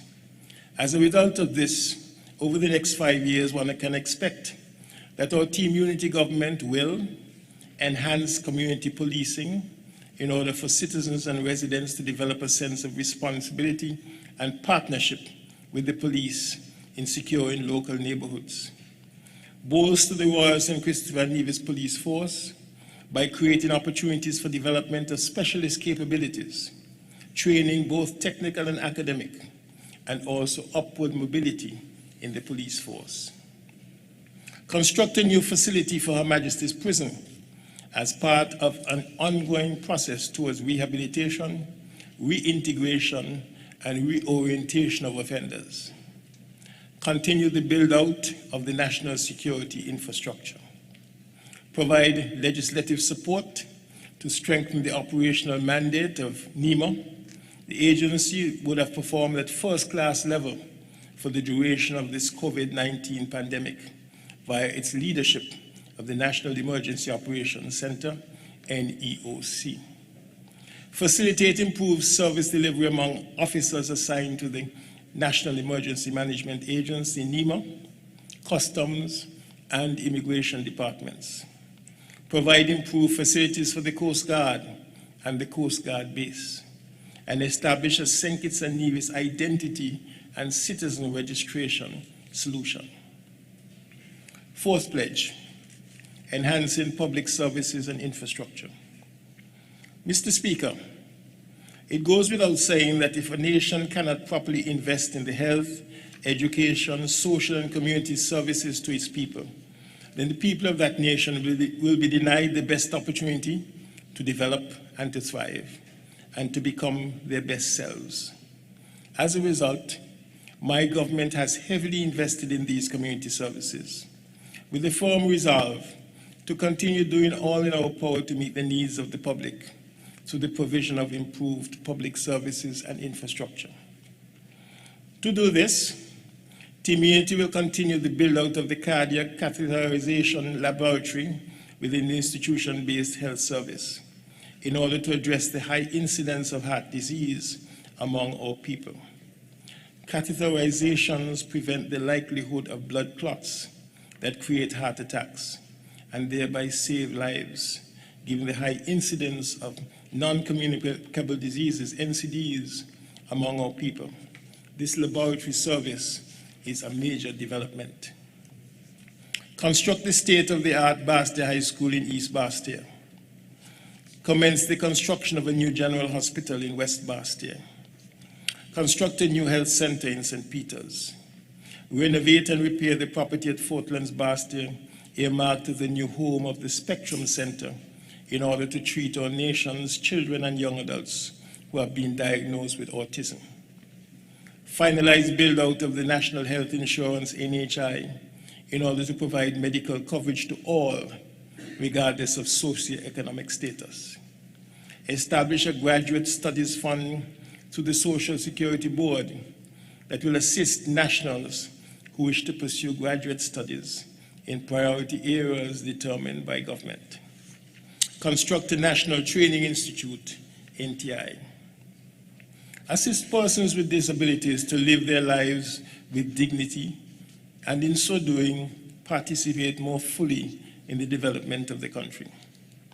Undertake coastal protection and revetment projects at Fortlands, Irish Town Bay Road, New Guinea, Frigate Bay, and Black Rocks. Continue pursuit of the feasibility, design, and build phases of a bridge to connect St. Kitts and Nevis. Construct bypass roads connecting areas such as Sandy Point, Keon, Otleys, and Lodge villages, and Challengers and Halfway Tree. Fifth pledge, pursuing a greener, more sustainable future. Mr. Speaker, any future development plan for St. Kitts and Nevis cannot be successfully achieved without due regard and care being taken for and on behalf of the environment and our planet in general. The greening of St. Kitts and Nevis is therefore of paramount importance, even as we build our new infrastructure that will help to continue to explore development of geothermal energy, as well as power from wind and the sun to fuel domestic, industrial, and commercial endeavors. Develop the Royal Bastia Valley National Park. Enforce regulations and laws regarding prohibition of sand mining from guts and beaches. Implement proper management of protected areas and build the capacity of foreign rangers. Pursue soil conservation policies and programs to safeguard our natural resources. Prevent construction too close to guts and rivers and install buffer zones along the banks of rivers and guts and along coastlands and wetlands via use of vegetation and engineered solutions. Construct a 16-megawatt solar farm to provide our people with access to affordable electricity. This facilitates the hotel and manufacturing sectors too, as operational costs will be considerably reduced. Implement a phased approach with the ban on single-use plastics and introduce an introductory duty-free concession on the importation of alternatives to single-use plastics. Enforce the Litter Abatement Act. Explore and encourage business opportunities in waste-to-energy options and also recycling. Ensure full functionality with the St. Kitts and Nevis Marine Management Areas, SKNMMA, by 2021, inclusive of completed management plans and related regulations. Facilitate the development and economic diversification in the blue economy by investment in aquaculture, development of a high seas fisheries unit, and provision of training and technical assistance to fishers and marine resources officers, etc. Incorporate climate resilience in every area of economic development, particularly those zones with heavy impact on our natural resources. Develop adaptation strategies for the agricultural sector and the marine and coastal environments. Amend building codes to include residential and commercial water harvesting and the construction of systems. Sixth pledge, maintaining our commitment to a good governance agenda at every level. Mr. Speaker, in 2015, my government would have campaigned on a good governance agenda that has had as its fulcrum the preservation of our democracy that had been steadily eroded by the previous regime. In 2020 and beyond, this is an even more focused commitment for my government's second term in office. As a result, the following are some of the goals that will be pursued. Constitutional reform that is inclusive of electoral reform, inclusive of a mandated residency requirement for vote eligibility. This will be the subject of national consultation in order to arrive at a consensus position. Enact legislation limiting the tenure of the Prime Minister to 2 consecutive terms. Careful review of constituency boundaries. Production of a new boundaries report and parliamentary approval of revised boundaries that are in line with the demographic shifts in the local population, rather than being contrived through political expedience. Review public procurement legislation that provides a fair chance for the private sector to bid on and supply goods and services to the public sector. review constitution and laws to ensure better governance arrangement in and between the Federation of St. Kitts and Nevis and the Nevis Island Administration, NIA. Establish a tenders board that builds in transparency and scrutiny with regards to the award of major government contracts, etc. Complete operationalizing of the Integrity in Public Life Act 2013 for parliamentarians and other senior government officials. Mr. Speaker, this address summarizes our Team Unity government's approach to governance, growth, and development over the next 5 years. It is reflective of the attainment of a future that is safe, sustainable, and resilient as we set about the business of rebuilding our economic landscape, even while COVID-19 continues to be a clear and present danger. Yet ours is a collective vision for national development in a St. Christopher and Nevis where no one should be left behind, and joint effort and collaboration will be clear imperatives. St. Christopher and Nevis is a nation that is on the move, and our government's greatest wish is that all will be on board the train of upward development for now and for generations yet unborn. We endeavor to go about the business of nation building undaunted by the threats, shocks, global recession, and the buckling presently being witnessed by major world economies. All we have is ourselves, our people, our dreams and aspirations for the development of our tiny country, which we are all proud to call home. Using the thrust provided by the overwhelming mandate which my government was given at the polls on June 5, 2020, our government intends to do everything possible to hold fast to the gains we have made, while carefully exploring and investing in new initiatives and economic drivers to fuel the plans and programs needed to consistently improve the standard and quality of life of our people.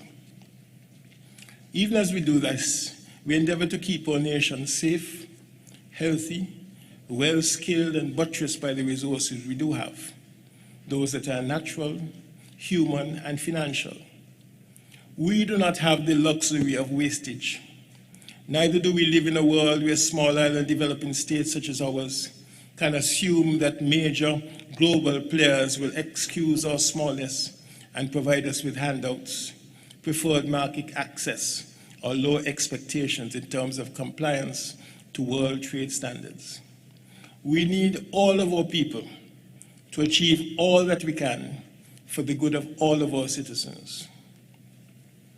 Mr. Speaker and other honorable members of the National Assembly, throughout the 5 years of this administration, more will be unveiled in this honorable House as to the legislative calendar which my government will put forward. Our government is fully committed to these measures. We look forward to robust debate in this House. We anticipate meaningful consultation and the building of consensus when necessary as we pass laws and regulations to improve our country. Mr. Speaker, honorable members, I pray for God's continued providence, protection, and blessing upon our Federation and our people. I beseech him for wisdom in everything that is done in this House on behalf of the people of St. Christopher and Nevis. Thank you.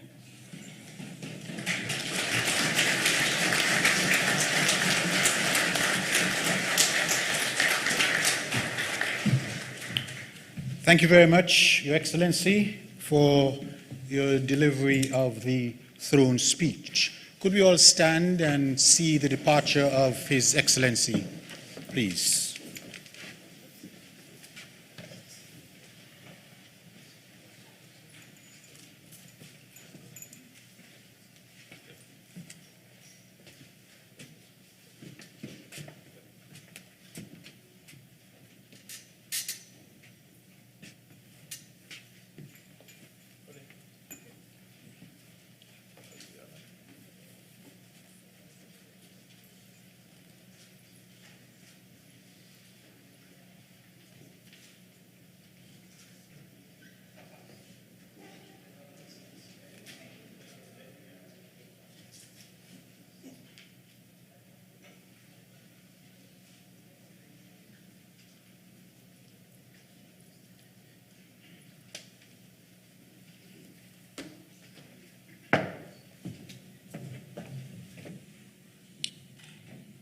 Please be seated.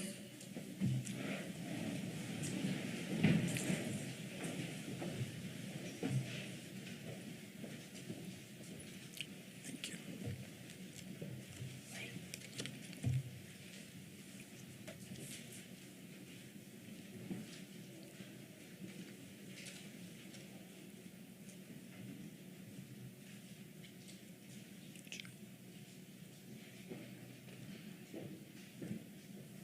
Adjournment. Honorable members, I would have indicated earlier and expressed my thanks to God for giving me the strength and health to be here, and thanking you, honorable members, for electing me once again to this position. I also want to take this opportunity on the adjournment to congratulate all of the elected members of this National Assembly, those who are here and those who are not here. In particular, I say a particular congratulations to the newly elected members, those who are with us for the first time.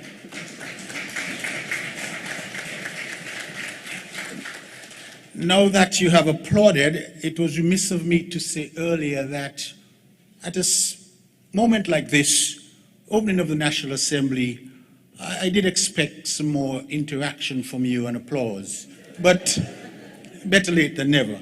So I congratulate the newly elected members of this National Assembly. We now have a new member for number 2 in the Honorable Jonelle Powell. Constituency number 3, my former Deputy Speaker, Akila Byron Nisbet. That's on St. Christopher. I move over to Nevis, and I congratulate member for number 10, Eric Evelyn, and my friend and colleague, Honorable Alexis Jeffers. All 3 members from Nevis are, in fact, my friends and colleagues. Let me just put that on record, just in case I get in trouble for singling out the Honorable Jeffers. They're all my good friends and colleagues. I would like to thank all who would have assisted us in putting together this ceremony this morning. I want to thank, in particular, Stasio and his team, Open Interactive, who have been assisted by Vaughn Anslin. I understand he's part of the team.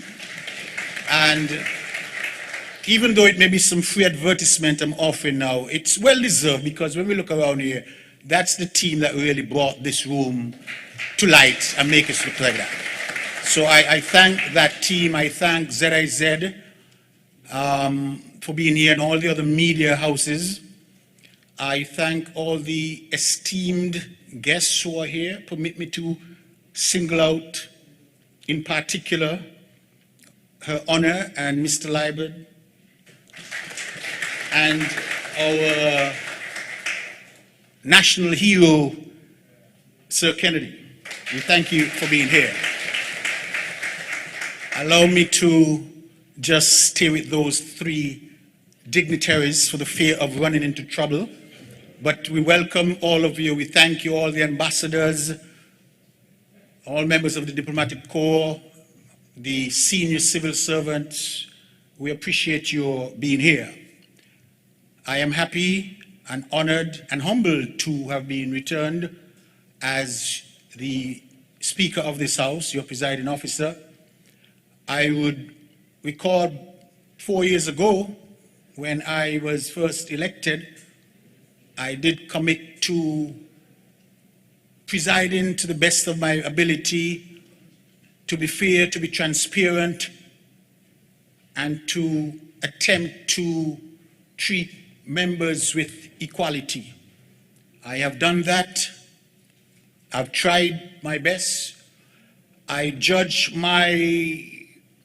how well I've done by what people say to me as they meet me or have met me over the 4 years I've been in this position. I would want to bring this opening session of Parliament to a close on what I would consider to be a light moment. I think that term was coined by one Everett Weber Herbert on Nevis.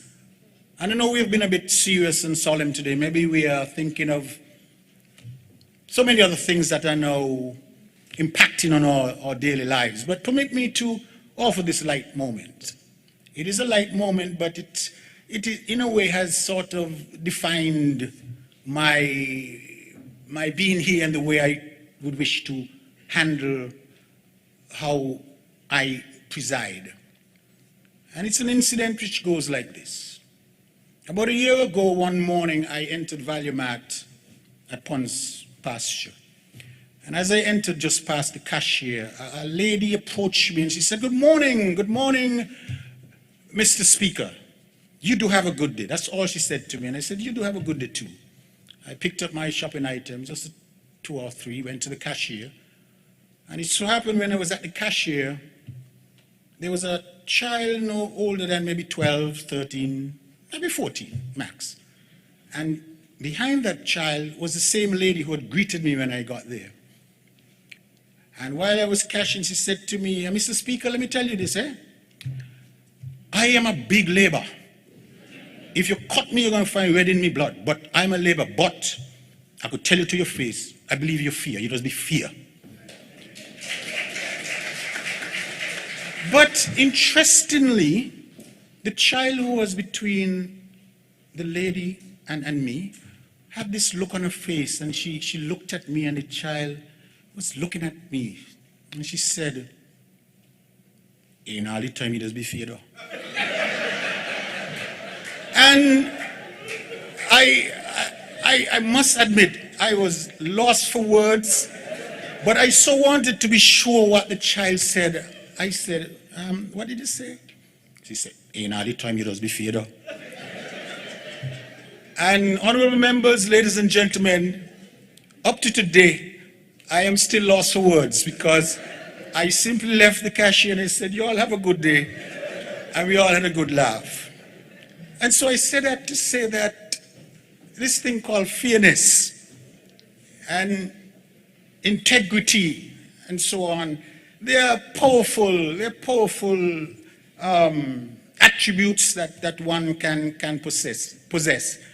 And I always remember that child, would always remember her because I would never try to guess why she said what she has said. She's a child. She may have been, of course, influenced by what she is here and there. It doesn't really matter. But the point is, there are people looking at us, watch how we function in Parliament. And I say that so to implore our members to be aware that there are people looking at us. I could only try to be fair and do my job as the best of my ability, but at the end of the day, people will judge us, and our legacy is all that we would have. I would want to say in closing that we have had some tough times in the last Parliament, but that is now behind us. This is now the dawn of a new day. I can only implore all of us to step up our game and to do the best as we can in the service of this National Assembly and of our nation on a whole. And so, ladies and gentlemen, honorable members, I thank you for bestowing on me this privilege of serving again. I will continue to do it at the best of my ability and strive to be fair. Thank you.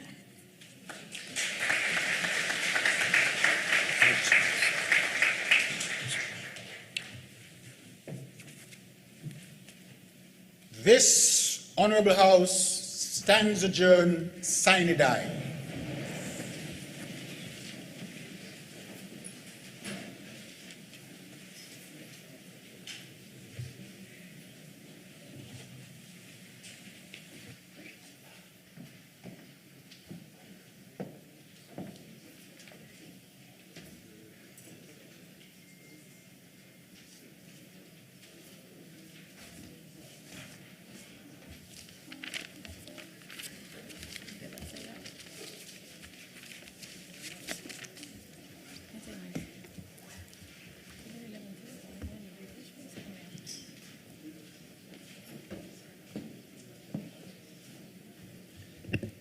We have come to the end of this morning's proceedings. You may feel free to leave at this time.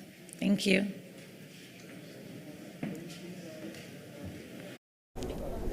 And we also had the throne speech presented by His Excellency Sir Samuel Weymouth Tapley Seaton, GCMG CVO QC JP LLD, the Governor General of St. Kitts and Nevis.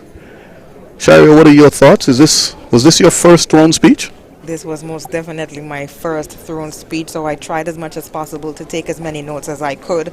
So just to touch on a few things that His Excellency, the Governor General, mentioned, that he started off by thanking God for bringing St. Kitts and Nevis through such challenging times, and of course he was referring to the first wave of the COVID-19 pandemic that we experienced here in April, March, and May. Earlier we did mention that we've had a total of 16 confirmed cases, and now we only have one active case because 15 of those patients have fully recovered. He reminded that our citizens are people who are resilient, as we spoke of earlier, Yes. and that we are capable of getting through any sort of challenge. He also noted that the government views public's needs, health and wellness as top priority. So for those persons who are wondering whether or not the borders will be open this week, next week, whenever, no. That's not happening right now at all, because of course, as it was reaffirmed today, the public's needs, the public's health and wellness are top priority during this time. Now, notably, the first pledge that he mentioned, he said the government's aim is to continue building out a diversified and resilient economy. And it was also noted during the dry season, we can see the increase of water rationing. Yes. Due to the drought season.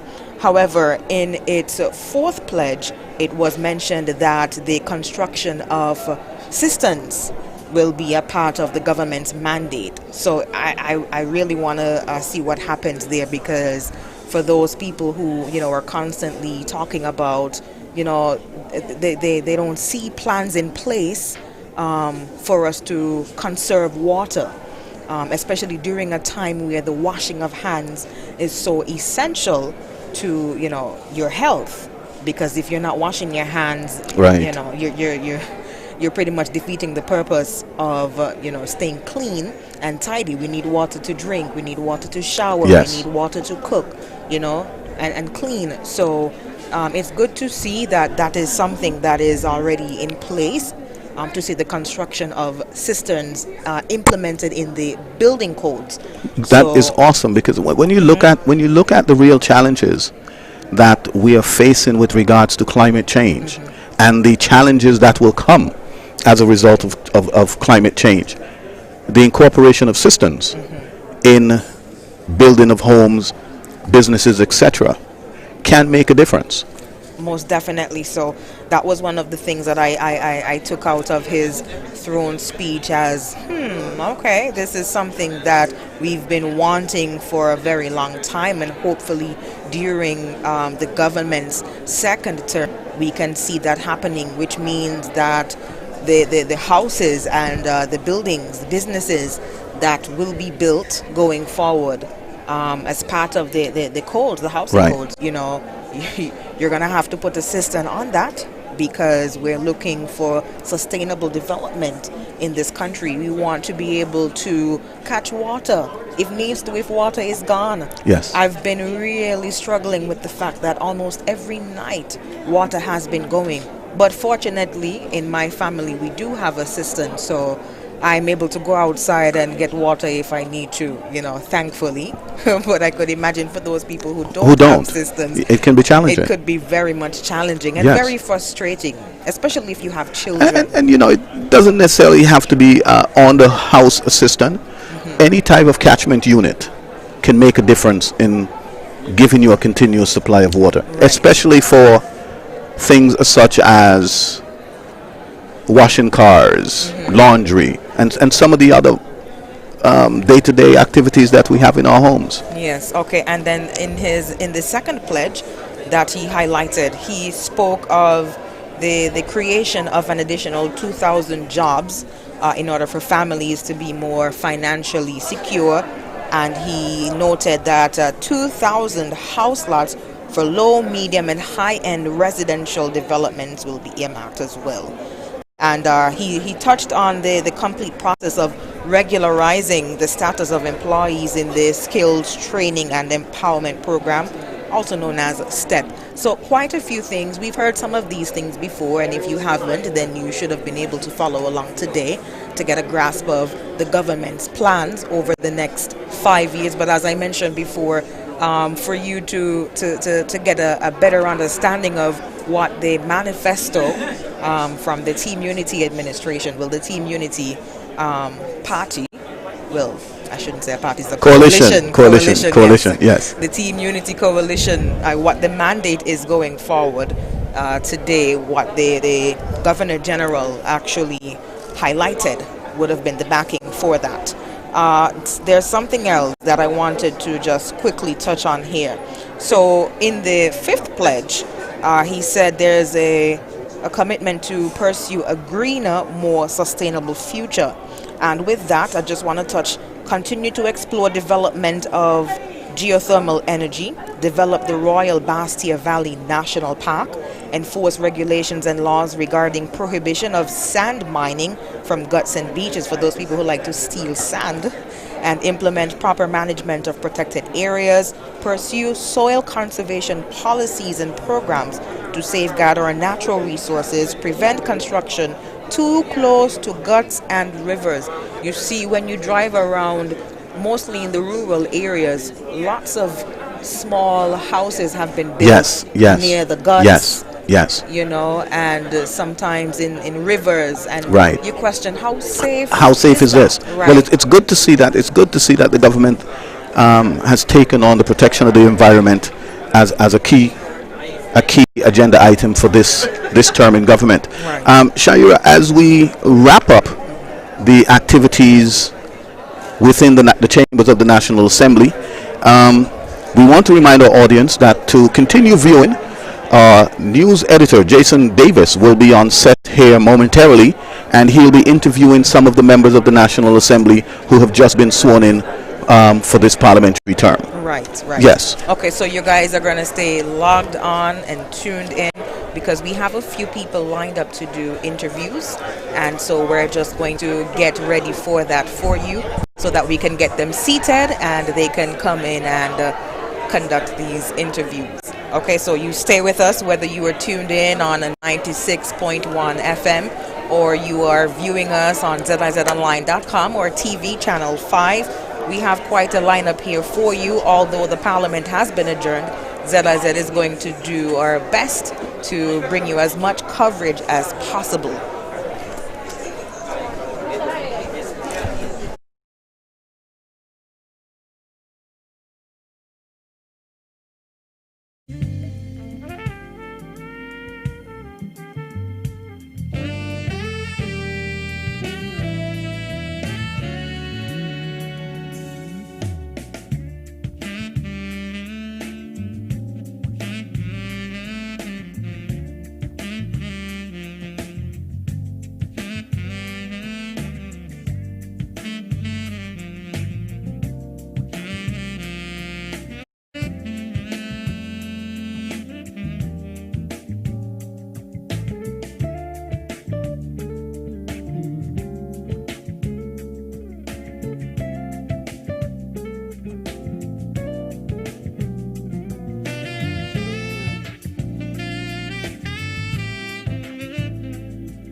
We are back in the lounge, and we have just wrapped up the opening session of National Parliament. We're here at the Royal St. Kitts Marriott Resort, and with me is the new Minister responsible for cooperatives and the environment, the Honourable Eric Evelyn, and he's one of the representatives out of Nevis, out of the Concerned Citizens Movement. Welcome.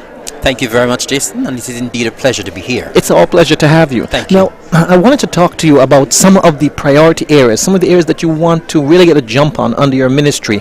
Now, let's talk about the environment. What are some of the, pardon me, what are some of the areas that you would like to tackle first? Well, just before I speak about the areas that I'd like to tackle in environment and cooperatives, I just want to say it is indeed a pleasure to be sworn in as a member of the Federal Parliament. It is indeed a very huge step for me, and I want to take this opportunity once again. I've done it many times, but I want to take this opportunity to say a very hearty thank you to the people of Nevis 10, St. George Gingerland, for displaying their confidence and trust in me and sending me to the National Parliament, and of course to the people of Nevis and the people of St. Kitts and Nevis. And I want to pledge here and now that I will try my utmost to be a representative of all the people of St. Kitts and Nevis. I intend to represent very well, and I'm indeed honored to have been sworn in this morning in the National Parliament. And we're happy to have you as a representative. Thank you. Now, in terms of you ask about environment, and I must say, let me say here and now as well, that I am indeed very happy that I've been given the portfolio of environment and cooperatives. Now, the environment is something that touches everyone and touches everybody, touches practically every sector. And the environment is something that I think people tend to downplay, and people tend not to realize how important the environment is. And I intend, as the Minister of the Environment, to make an impact. I believe that the departments of environment in St. Kitts and Nevis, I don't think we have been active enough, and I intend to be the driver behind the environment in St. Kitts. There's so much that can be done, and I believe, I must say as well, that I think I have a staff at the environment that is ready to work and work very hard. They've been doing a lot, but I believe there's always more that can be done. The good thing about it is that the director of the environment is someone who I know very well, someone who I've worked with before, and I am indeed delighted that I've been put in charge of this department. Now, in terms of my priority areas, of course, we would have heard the throne speech a while ago delivered by the Governor General, and I think that we heard quite a bit in the throne speech about the environment, which I'm very happy about, because the environment is something that we must pay more attention to. And some of the things that would have been outlined in the throne speech, I would reiterate things like the use of single-use plastic bags. I think that is the way now in terms of banning single-use plastic bags. We have seen it being done in some of the islands in the region. We have seen it being done internationally. And that is something that I would want to leave as a legacy as the Minister of the Environment, that I'm the one who would have been putting this forward in the Parliament and having single-use plastic bags being banned. And so that is going to be very, very high on my agenda. I noticed that the Department of the Environment right now is doing a lot in terms of promotion, where I think this is Plastic Free July. Yes, it is. And I would want that push to continue, and I would really want that St. Kitts and Nevis very soon would have single-use plastic bags being banned. They are not good for the environment, they are not good for the ocean, they are not good for our aquatic life, and I personally would want to see a push in terms of banning single-use plastic bags. We heard about sand mining as well in the throne speech. That is something that I would want to be high on my agenda as well. I think we have a very good handle on sand mining in Nevis. I am not sure what the situation is like here in St. Kitts, but that is something I would like to be high on the agenda as well. In Nevis right now, we have a good handle on it. We don't do any sand mining at all at our beaches. All of the sand practically is imported, and I think it has worked well for us. We must realize that the more sand that we mine from the beaches, the more damage we do to the beaches, the more damage we do to the environment. We must realize that St. Kitts Nevis is a tourist destination, and we must have our destination as pristine as possible. And having that destination as pristine as possible would also mean having good, nice sandy beaches. And doing sand mining is not going to do any good to our beaches. So that is something I would like to have high on the agenda as well. Of course, we need to continue to protect our protected areas, and that also will be high on the agenda. I would love to see more done in terms of the Litter Abatement Act. There's still too much people littering in St. Kitts and Nevis. That has to change. I have heard comments where persons from overseas have come and said St. Kitts and Nevis is very clean, which I applaud that, but there's so much more that can be done. And so I would want a lot more in terms of people not littering St. Kitts and Nevis. We want people to have pride in their country and want people to ensure that St. Kitts and Nevis remains clean and pristine. And so those are just some of what I would like to see. As I said, there's a lot more that was said in the throne speech, but for the purpose of this interview, I'll just stay there for now. And it sounds like it's a hefty plate already. It is a hefty plate, but I intend to take that plate head on, and I intend to do what I have to do. I intend to push the federal government to do what we have to do to ensure that the environment gets priority. Alrighty then. We're almost out of time. I just want you to briefly touch on maybe the top area for cooperatives, since that's under your portfolio as well. Yes. Well, cooperatives is something that is very dear to me as well. I worked in agriculture in Nevis for 32 years. I was a permanent secretary in agriculture and cooperatives, so cooperatives is not totally new to me. And so I'm happy that I would have gotten this portfolio as cooperatives as well. I would really like to see the cooperatives in St. Kitts and Nevis being strengthened. I believe right now the cooperatives is a bit weak. I would have met briefly with some of the members of a few cooperatives, I think about a week and a half ago.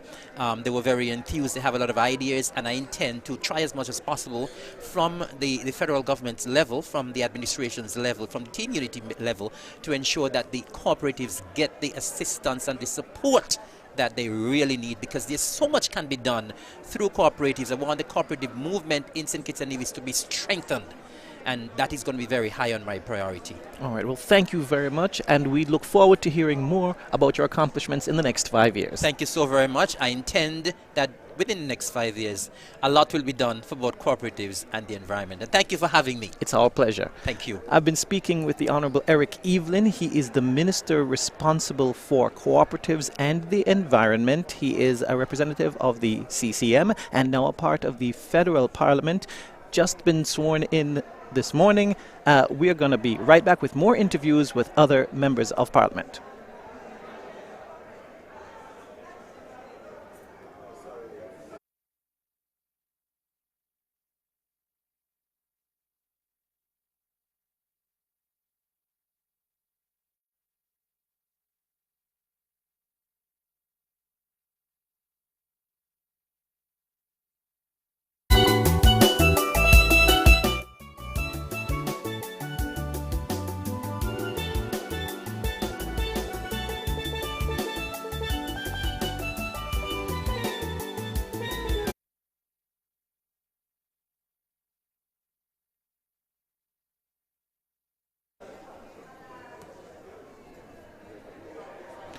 And joining me is the Honorable John L. Powell, Representative Christopher, number 2, representing the People's Action Movement, and he is the Minister responsible for, well, a lot of stuff, youth, sport, culture, education. Education. You've got a lot on your plate. Welcome. Thank you for having me. So I wanted to talk to you about some of the priority areas. What are the issues that you want to tackle head on? Let's talk about education, first of all. What are some of the primary areas that will get your attention first and foremost? The educational sector in light of COVID-19 and what will be the new normal. At this point in time, we're focusing on the resumption of early childhood. Daycares, preschools, getting those up and running within the context of COVID-19. Not just for the students, but even for parents. There's so many parents right now who are trying to re-enter the workforce, but can't do so because there's no facility to take care of the children. And so that is one of our priority areas right now. Hopefully literally within a few days, hopefully, we should be able to have that done. As far as the older children and schools go, the e-learning ensuring that the kinks are worked out in terms of e-learning. It is good to know that this was part of our educational strategy.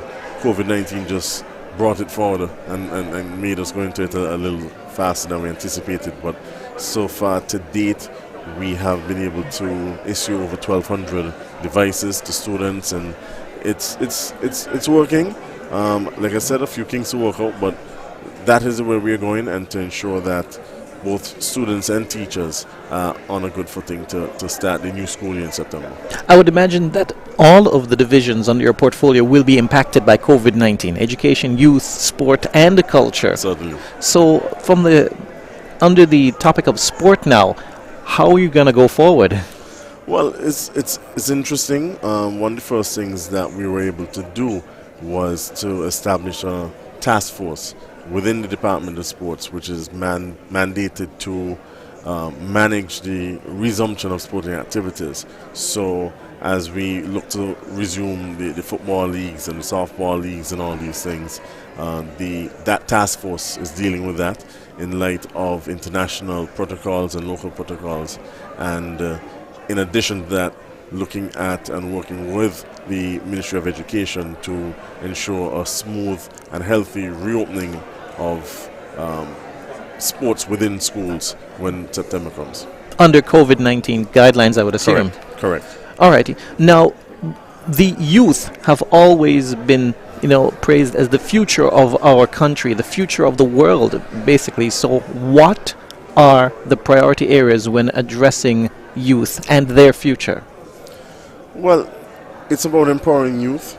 It's about educating them, not just in the traditional forms of school education, but in empowering them and educating them on life itself. We have a lot of talent and a lot of potential in terms of entrepreneurship, and so one of the focuses will be on managing our young people, ensuring that they are fully aware of what it takes to start a business. It's one thing to have a good idea. It's another thing to be able to, manage your books, to know about licensing and to know how to protect yourself. And so these are some of the things that we hope to be able to empower them with.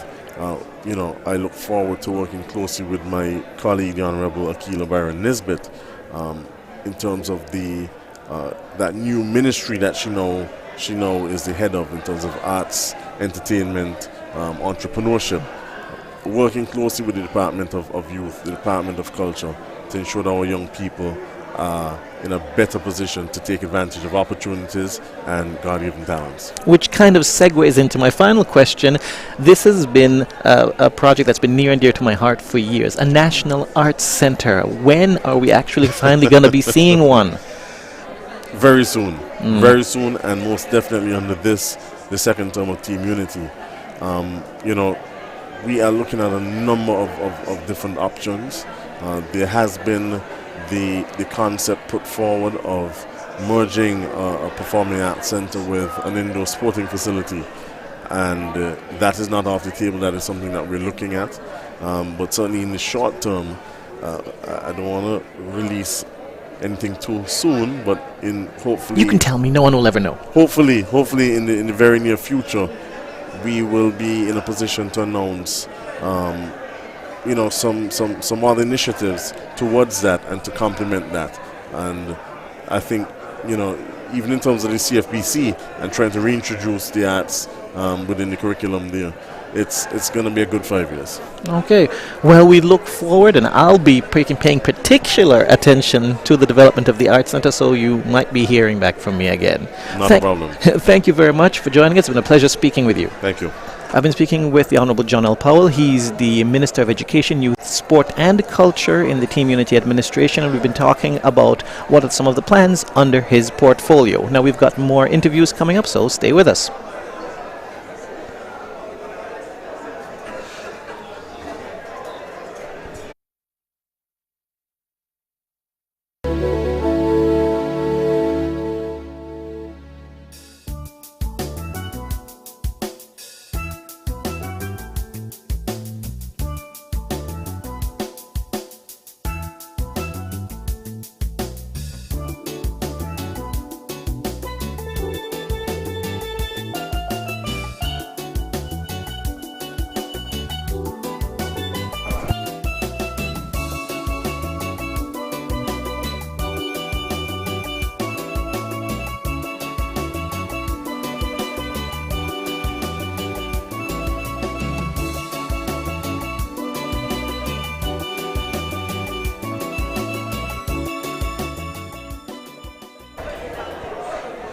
And we're back continuing our interviews following the opening session of National Parliament. And with me is the newest member, or one of the newest members of the National Parliament. She is the newly appointed Deputy Speaker of Parliament, Dr. Bernicia Nisbet. Welcome. Thank you.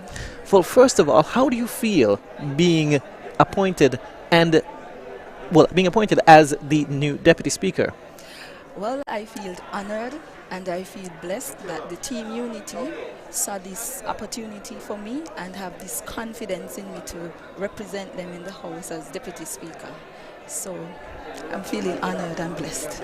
Okay, for those persons who might not know you, can you tell us a bit about yourself? Where are you from? Okay, my name is Bernicia Nisbet. I'm from Sadler's Village. Currently, I am residing in Lavington. I went to the Sadler's Primary School, then from there I went to Keon High School. From Keon High School I went to the Clarence Fitzroy Bryant College. From there I graduated in 2006 and then I entered the teaching profession from 2006 to 2008, and then that was when I went into my medical career. I studied in Cuba from 2008 to 2015 in the province called Granma at the University of Celia Sanchez, and at the culmination of my studies in 2015, I graduated in July and I came back home to serve, and I started working at the JNF General Hospital from 2015 to 2017. I was there as a casualty officer at the A&E department, and thereabout between 2017 to 2018, I was then rotating on the medical ward, maternity ward, and even the hemodialysis ward. I assisted.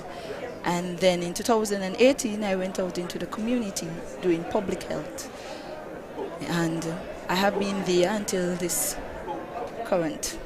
Any plans to establish your own private practice? At this moment, I'm thinking about it, but right now, no. Alrighty. Now, you are one of 3 women who are part of the federal parliament, and I think that's the highest number of women we've had. It ties with the last 5 years, and we also had 3. How do you feel being a part of this historic moment?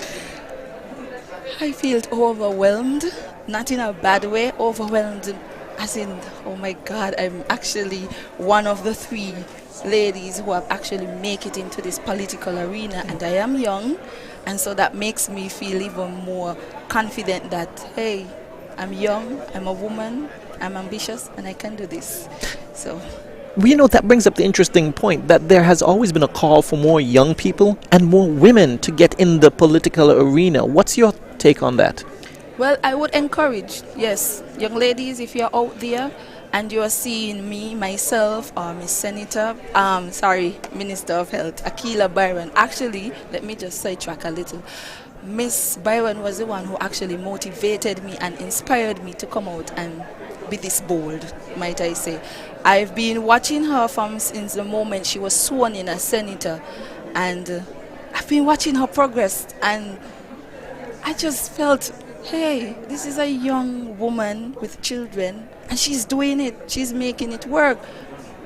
Why can't I do it too? If I'm in this medical field because I want to help, and if she is helping and she have these other, being a mom and stuff like that, and I'm like, hey, Akila can do it, I can do it too. So for all you young ladies out there who are aspiring to be leaders or want to help St. Kitts on a whole, yes, I am encouraging you to come out and take a step into this political arena. You never know.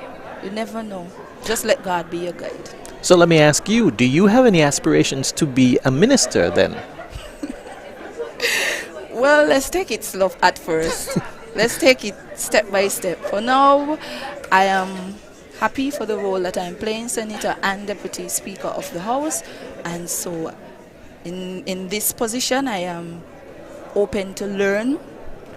And if it interests me, maybe in the future, I would be a candidate and probably vie to be a minister. But for now, let's take it step by step. Alrighty. Well, thank you very much for speaking with us. It's been a pleasure to meet you and to speak with you, and we hope to hear more from you in the future. Yes.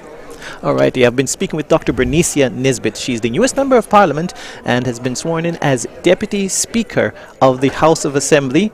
And as I mentioned before, she's one of 3 women in the federal parliament alongside Minister Akila Byron Nisbet and Minister the Honorable Wendy Phipps. Now we're going to be continuing with our interviews here at the Royal St. Kitts Marriott Resort following the first opening session of Parliament. We'll be right back. Stay with us.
And the interviews continue. We are now speaking with the Clerk of the National Assembly, Mrs. Sonia Body Thompson. I have to get used to that new name because I've known you so long as just Sonia Body.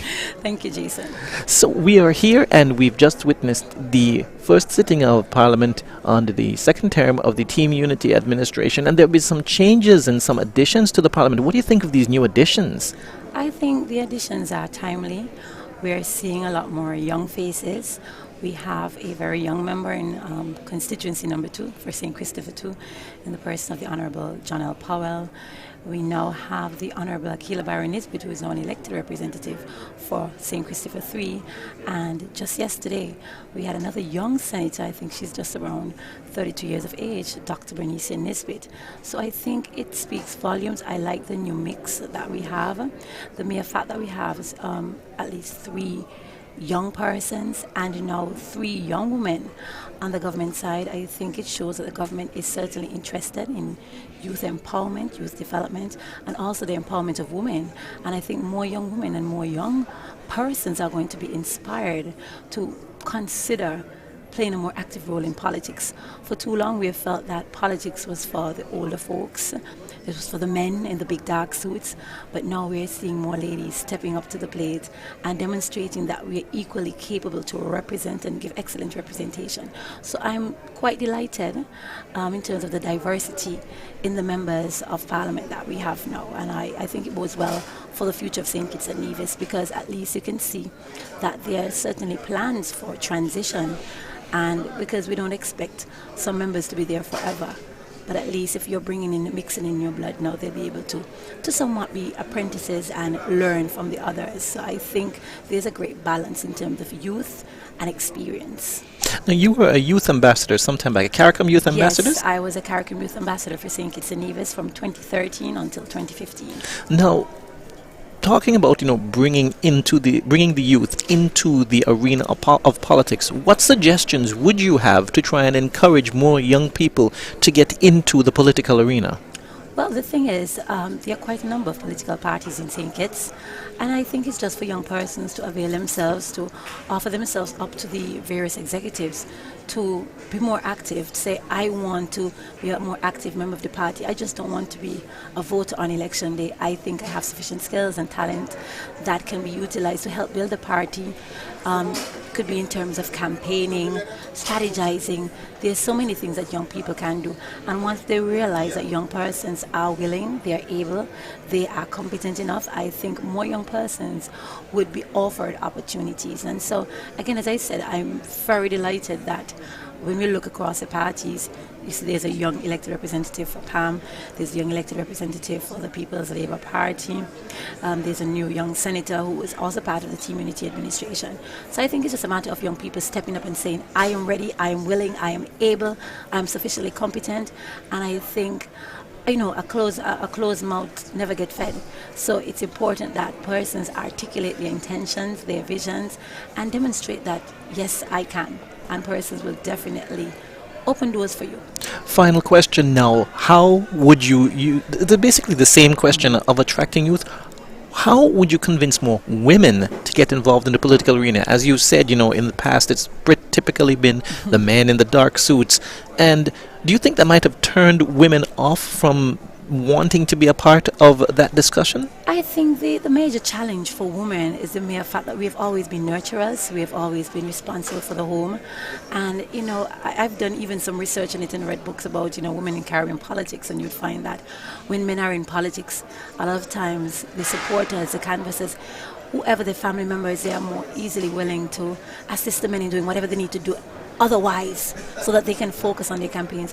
Whereas as women, we still run the household, we still have the children to take care of, we still have that extreme burden of responsibility. So we just need more persons to demonstrate to us and tell us that, hey, if you're offering up yourself for politics, I am here to stand behind you, to support you, to be there for you. And I think that's a fear that a lot of women have. And also the fact that, in politics, there's always a lot of, personal attacks, and a lot of women, we try to shy away from that. But again, as I said, we now have 3 women in our parliament as at now. I mean, there's room for more. And I think with these 3 young women that we have, even the Honourable Nevis, I think she's brilliant.